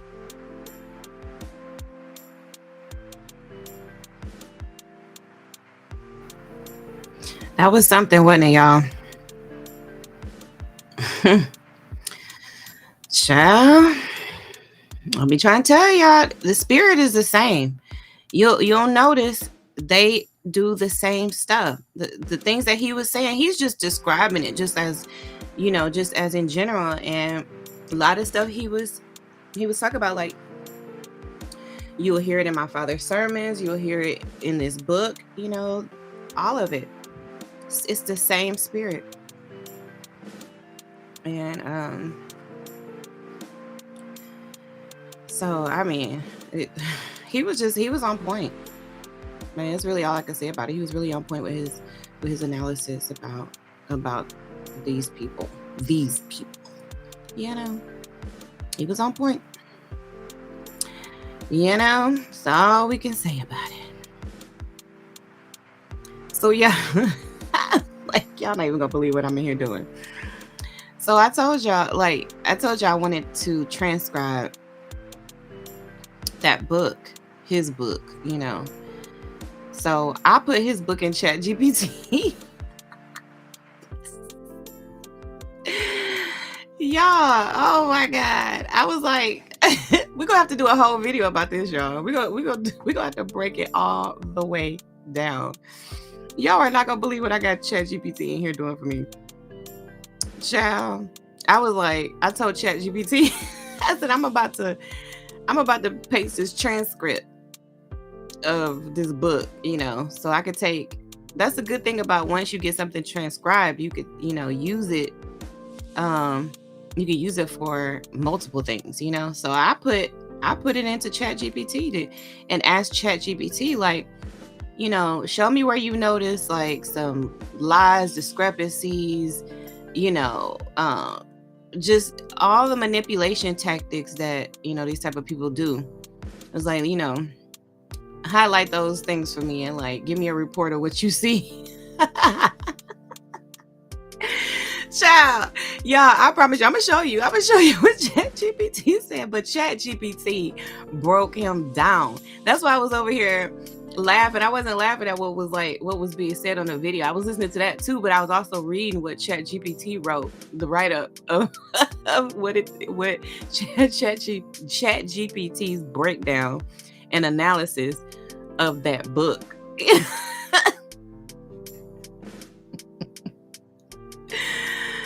Y'all don't even understand. I'm only kicking because like it's a good day, a really good day in heaven and in earth, honey, when deception is exposed. That's what's like so funny to me. And like, I know he used ChatGPT to help him write the foolishness that he wrote. You know, like you could tell it just didn't come from any type of place of sincerity or realness or anything. So now I'm using ChatGPT to break it down. I know he over there watching me like, oh, she get on my nerve.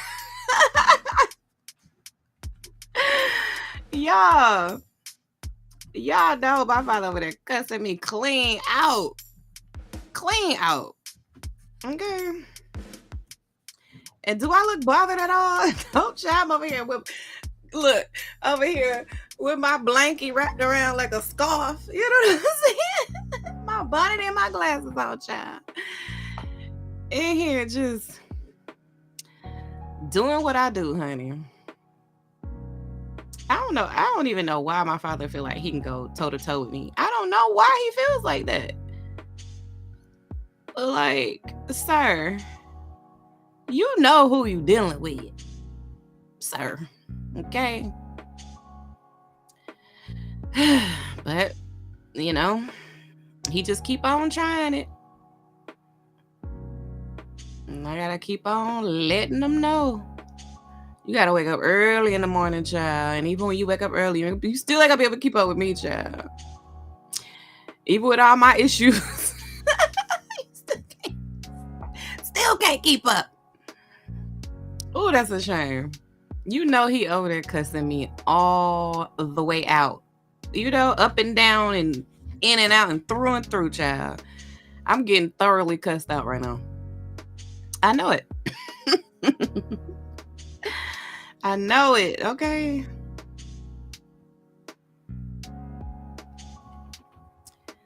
Ooh, child. So I'm putting this thing in the ChatGPT and I'm like, ChatGPT, do you see this? Like, yeah.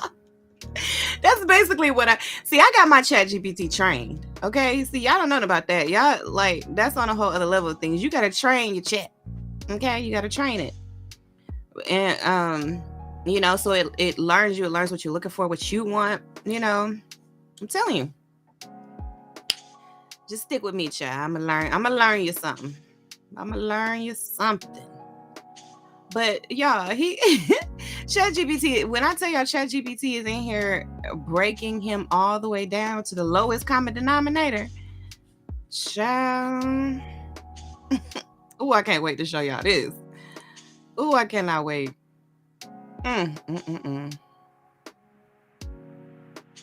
Y'all remember all those big words he was trying to use in that book? That's like, what?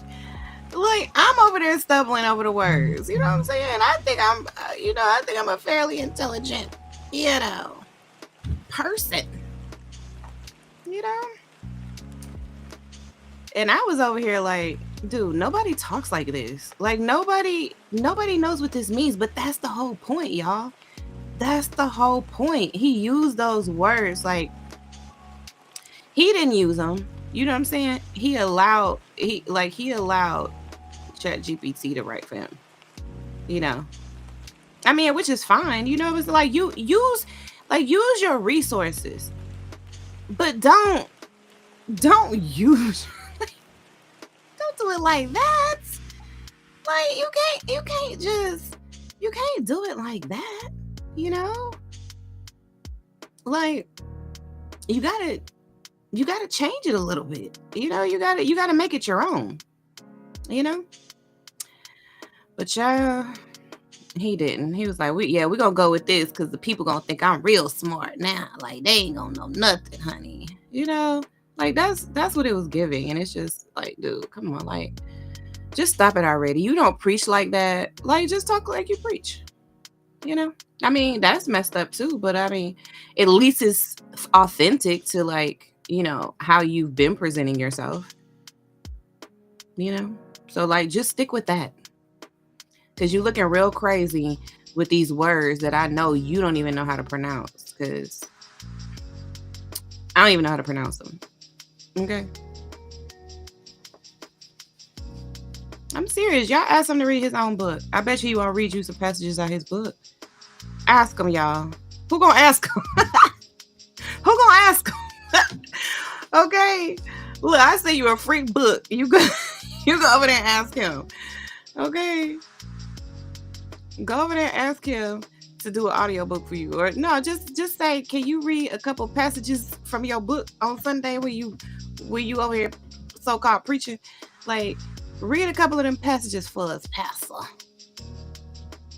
Y'all think he gonna do it? I mean, answer me this. Answer me this. Answer me this. Do you think he's gonna do it? Do you think he's gonna read some passages from his book? I want to see it. See, this is why he hate me, y'all. This is why he hates me. Because I won't stop asking questions. It's like, girl, you asking too many questions. Like, that's really how he feels. Because, see, when I start asking questions, then I make everybody else around. You know what I'm saying? He don't want you thinking. But when I start asking questions, then people start thinking, well, you know what? That's a good question. Like, that's what you're gonna start thinking. Like, dang, that's a good question. I ain't think of that. And that's what he doesn't want to happen. Like, that is the ultimate, like, please, God, please don't let it happen. Don't let these people actually start asking questions and start, ask them for some evidence. Ask them for some evidence of any of these miracles he claimed to have happened, or, ask him for any proof. What proof does he even have that there was a hitman? Because this book did offer us no type of proof. I just got more questions than anything, for real. Like, I'm left with more questions than answers after this book. After that, it's like I'm more confused. Okay? I am more confused.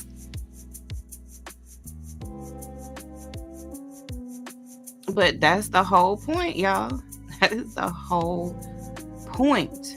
He wants you to be confused. The only thing that you're supposed to do is look at the fact that he is on this book cover of a book that he claimed to have written, and he put it out, and that's it. He don't even want you to read it. Because if he wanted you to read it, he'd be asking you to buy it. He don't ask you to buy it. He's not offering any type of deals for you to go get it or anything. It's not like there's no incentives. He's not talking about it in his sermons. Why isn't he preaching on this book? I'd be preaching about it. I mean, like, if these stories are real that you claim, then like those are totally preach worthy, stories. But he's not gonna preach on them because they're not true. See, once you start asking questions, then a person has to fill in the timeline. It's like, oh man, they asking questions now. They want to know when this happened, who else was around, what witnesses, what evidence, and then he like, no questions. So like, if you don't read it, then you're never gonna ask questions. You're just gonna be looking at it like, oh, he wrote a book, This is his story, like these people are out there just trying to kill him. Yeah.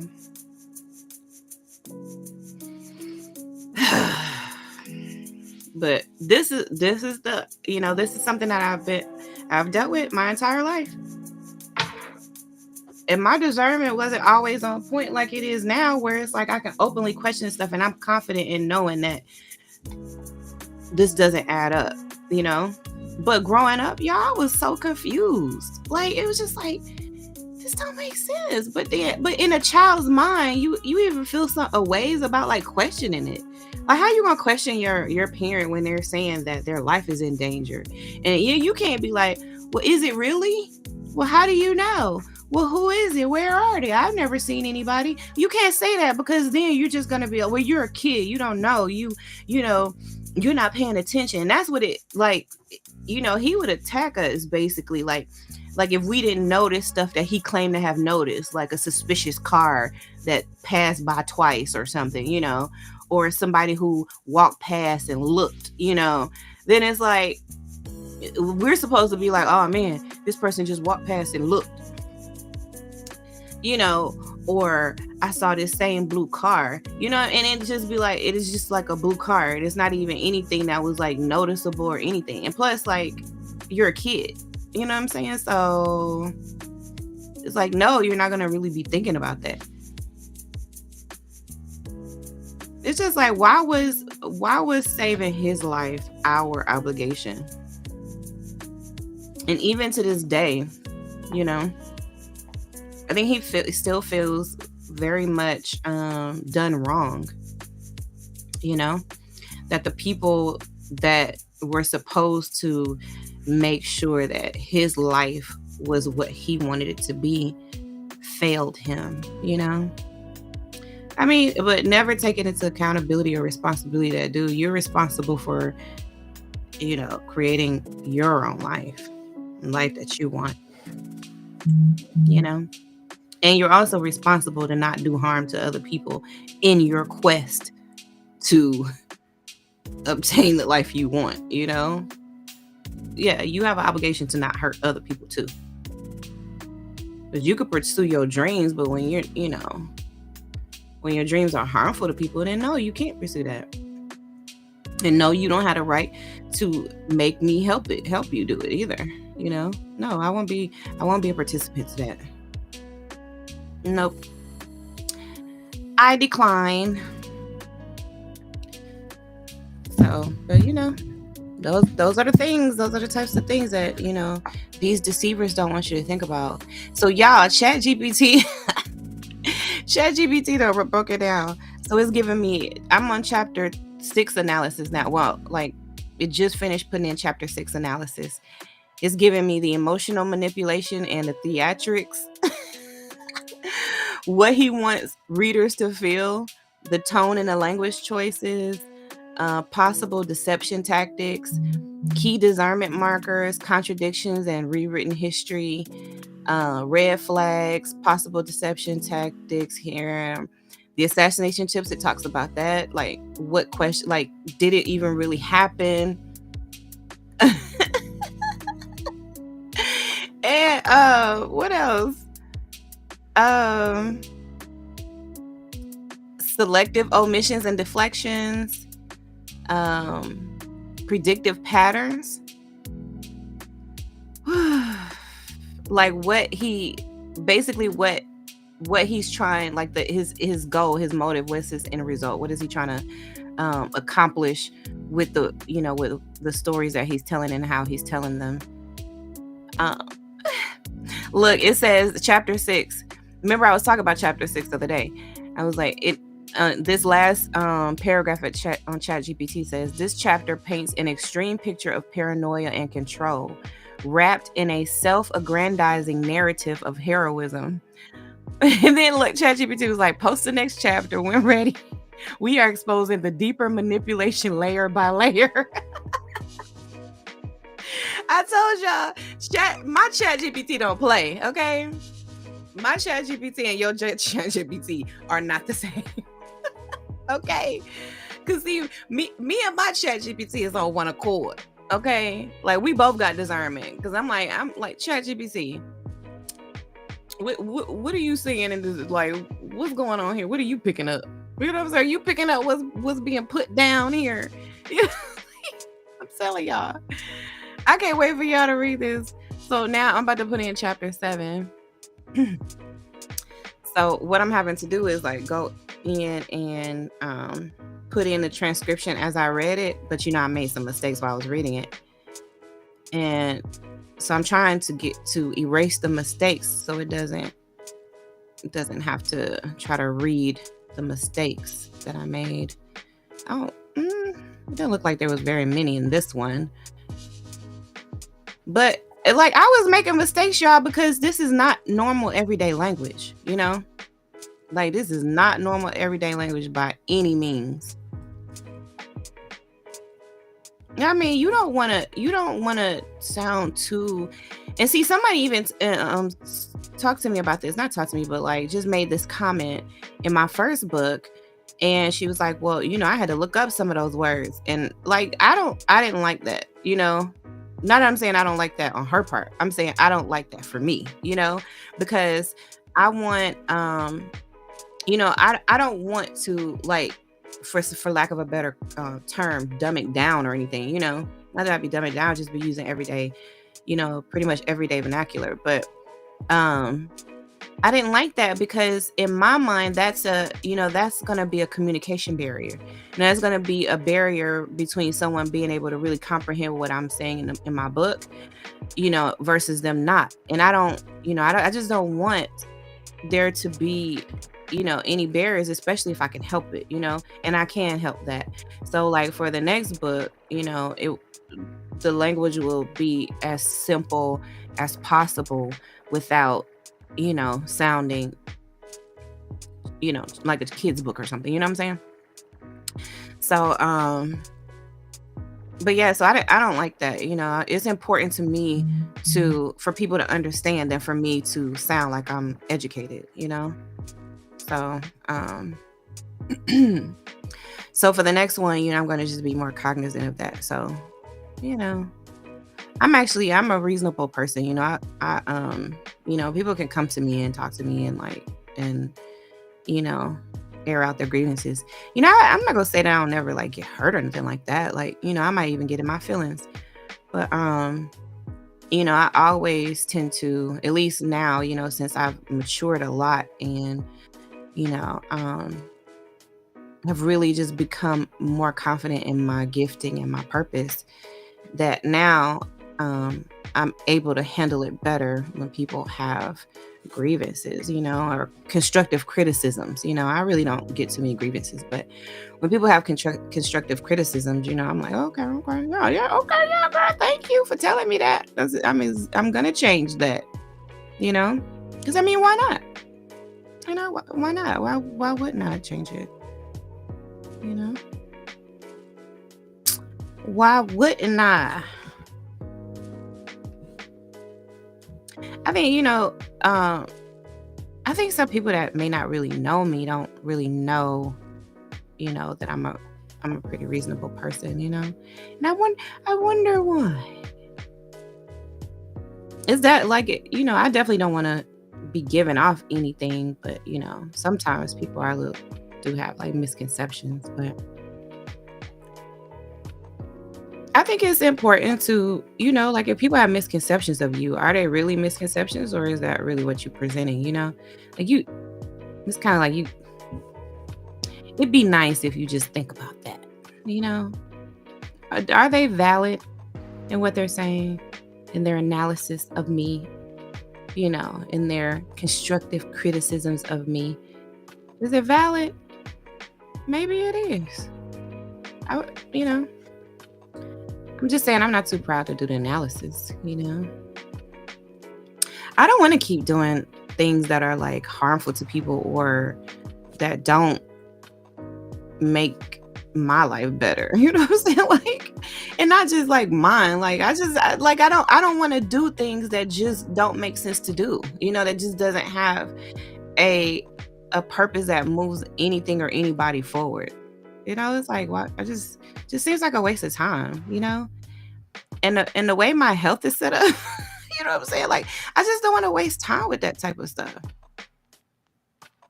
I don't want to waste time like in relationships that are just complicated for no reason, where people just making it harder than what it has to be. Like it's like life is already lifing. Why? How people get in relationships and they be trying to test each other. I was just testing them. And it's like, don't try to like bring on intentional things just to test me, so you're making our relationship difficult to test me, but when the difficult time comes, then evaluate how I handled it. You know what I'm saying? Like, score me on that, grade me on that. But don't create this whole problem to test me. You know what I'm saying? Like that's just like to me that's not healthy, That speaks to the toxicity of the person doing that type of stuff, because it's like life is already going to give you so many tests, Like let's just keep living day by day, and as the tests come, let's do our best and keep it moving. Learn what we can learn from it and be better the next time, or but to just intentionally do stuff just to be tested people, I don't subscribe to that. Because you see people go as far as like to like set up somebody to hit on their like to come on to or pursue their significant other to see what that person would do, see what their reaction would be. And it's like if my spouse is hit on by somebody and they didn't handle it right, then we're going to talk about it. But I wouldn't necessarily send somebody over there. You know what I'm saying? Like, I'm going to send you to my husband to test us. No, like, because life is already going to present things. So like, let's just let life, and then we tackle these obstacles that life brings us as they come. But don't go creating stuff just to, you know what I'm saying? Like, to me, that's some toxic stuff right there. But you see people doing all kind of stuff, like they do all kind of things that they say that we're just gonna test somebody.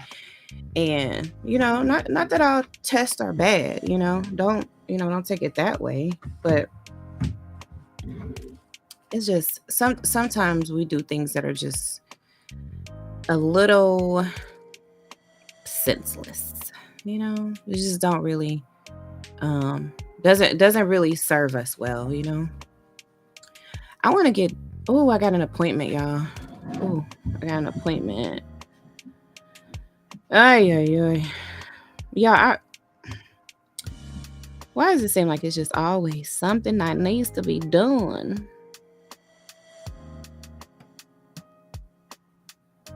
All right, so y'all, every time before this appointment, they send us a questionnaire to see like how we've done for the past week. And this particular class is for people who have sleep problems. It's like a sleep psychology class where they get into like the psychology of your sleep issues, so that they could try to tackle it from that angle. Because some of our sleep issues are kind of rooted in our patterns or, in our thinking and stuff like that. A lot of people don't want to hear that because they think, well, it's not in my head. But like some of the stuff is like our own harmful patterns that, prevent us from being able to sleep as well as we can, So anytime that they can kind of like mitigate some of those other issues, then that just puts you that much closer to getting better sleep. So this is okay. It says, welcome. Your provider has some questions for you to complete. And then we had to install this app too, that where we track our sleep patterns. And yeah, I think I did that app for like 3 days. The first week I didn't do it at all because I'm like, child, I am too busy. I'm trying to write a book. I ain't finna be I'm gonna be playing around this app, talk about when I sleep and when I didn't sleep. They ask you like when you lay down, like when did you want to go to sleep versus when you did go to sleep, and then when did you wake up, and then when did you actually get up? Like it's just like you're doing too much. And then like y'all, if I fill it out the next day, right? You're supposed to fill it out the next day for the previous day, and it's like I done forgot. I forgot when I took a nap. Did I sleep yesterday? Like I done forgot now. So y'all did that thing for like 3 days. I'm one of those. I'm not a really good patient. I'm not a good patient. I mean, I'm a good patient. I'm just not compliant. I guess that means I'm a bad patient. I'm a bad patient, y'all. Okay. The following questions ask about your current sleep problems for the past 2 weeks. Okay. So it wants to know like my difficulty sleeping. So please rate your current, i.e. last 2 weeks, the severity of your insomnia problems. Oh, geez.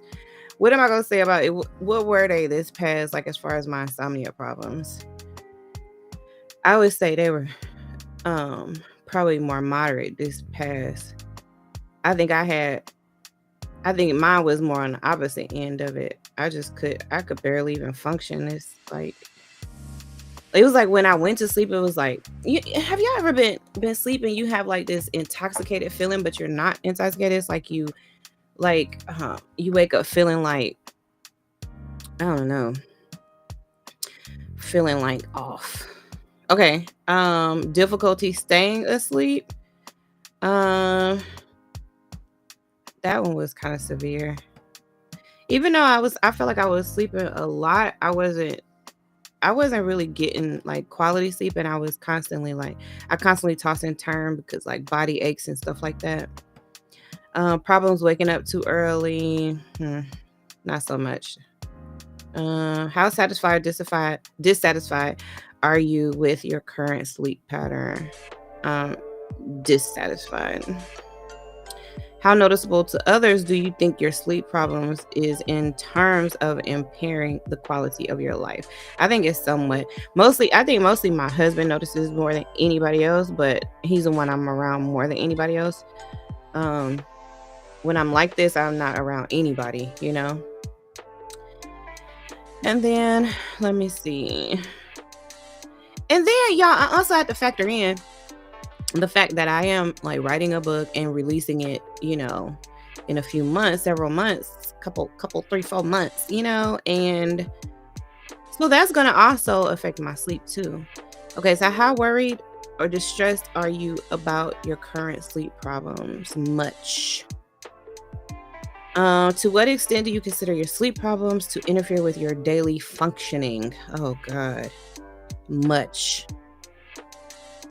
During the previous week, did you feel tired or fatigued during the day or the evening frequently?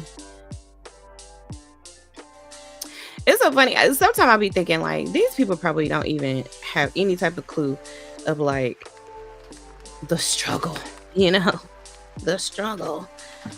Because I think, like, because when y'all see me, I try to, it's when I'm out, it's when I'm, being active and being,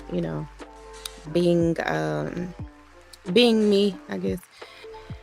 And then, but you don't see me a whole lot during the times where things aren't going as well as I want them to. During the previous week, were you sleepy or drowsy during the day or evening frequently? Yeah, I want to go sleep right now. But I got this appointment. And y'all, it's an hour and a half appointment about them talking about sleep. And all I be doing during the entire class is yawning. You know what I'm saying? I'm like, I want to go to sleep right now. And y'all, the first week, why did I, the nap queen herself, right? The nap queen. Why did I tell them people that I wasn't going to take any more naps during the day? And that was supposed to be my goal and challenge or whatever. Child, I took a nap right after I got out of there. I was like, I'll start tomorrow. Not today. Not today. Not today, y'all. I can't start this no nap thing today. I was like, I'm going to take a nap right now. And as a matter of fact, is this appointment over yet? You know, I immediately broke that goal. Okay. During the previous week, did you take any naps or fall asleep? Always. Look, the options are never, rarely, sometimes, frequently, always. Always. I did it right after I told y'all I wasn't going to do it. Okay. I did it right after I said, I'm not going to take any naps. Scouts honors. How you doing? Or what is this what is this? Is this a Star Trek thing? Whatever the Scouts honor thing is, y'all know what it is. What is this? What is it? Y'all know what it is, child. I broke my goals like immediately. But yeah, I'm a real non-compliant patient, y'all. I promise I'll be trying to do better. I really do. During the previous week, did you feel you had been getting an adequate amount of sleep? I would say rarely. That was it, y'all. That's all the questions I got. What is it, like 5 minutes to this appointment? Y'all, I do not want to fool with these people today. Oh, I don't want to fool with these people. I really don't. But I'm going to, I told you I'm trying to do better. So I'm going to do better. But Lord knows I don't want to go. And it's not like I'm even going anywhere. It's virtual. It's a virtual appointment. I don't have to go nowhere. But I still have to be like, give them my attention and stuff. Ugh. It really is helping though. Like, I make it sound like it's not good, but it's a lot of people who have sleep problems who aren't able to, get these classes. So I really need to, I need to do better about that. You know what I'm saying? So I definitely don't want to have that attitude that, these things are offered to me and I don't, take full advantage and I don't do what I'm supposed to do. Like, I really have an issue. I have an issue with taking my medication like I'm supposed to, like sleeping like I'm supposed to, eating like I'm supposed to. Like it's a ever, it's like it's a battle, y'all. It's a battle sometimes. I told y'all we be in the trenches with this thing, we in the trenches. And just because, I have discernment and I have a keen sense of discernment, this doesn't mean that I like always make the best decisions for myself, Like we're all still going to be making not so good decisions. We're not gonna say they're bad decisions, but they're just not the best decisions for us. They don't really push us forward in any way, In fact, it gets in the way of things. But like it's like certain things you just like you working towards. I'm just steady working towards. But it's like this the struggle for me, But also a discerning mind is like you recognize that these things are a struggle for you, and you're constantly working towards improving. So, I say it like that, but I don't want to take it like it's a joke, that there's just no improvement that I need to make in those areas, because I need to make major improvement. But at the end of the day, I'm just trying to be honest about it too, and just like, it's just like, this is a very real thing for me, you know?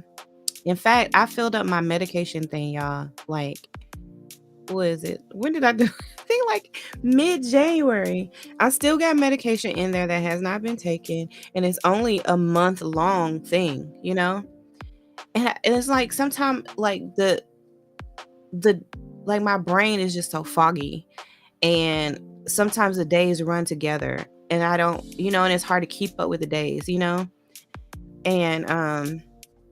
I know y'all did, like, if you listen, it's probably like a little bit of a shock, especially if you like are following me doing other things, but like when I have good days, I want to maximize my good days, but I've also kind of learned that in this effort to kind of maximize your good days, you overdo it, Like I've had to learn that about myself. I'm like, ooh, I'm feeling, my body's not, it's bad today. I'm feeling pretty good, maybe I can get, some extra stuff done.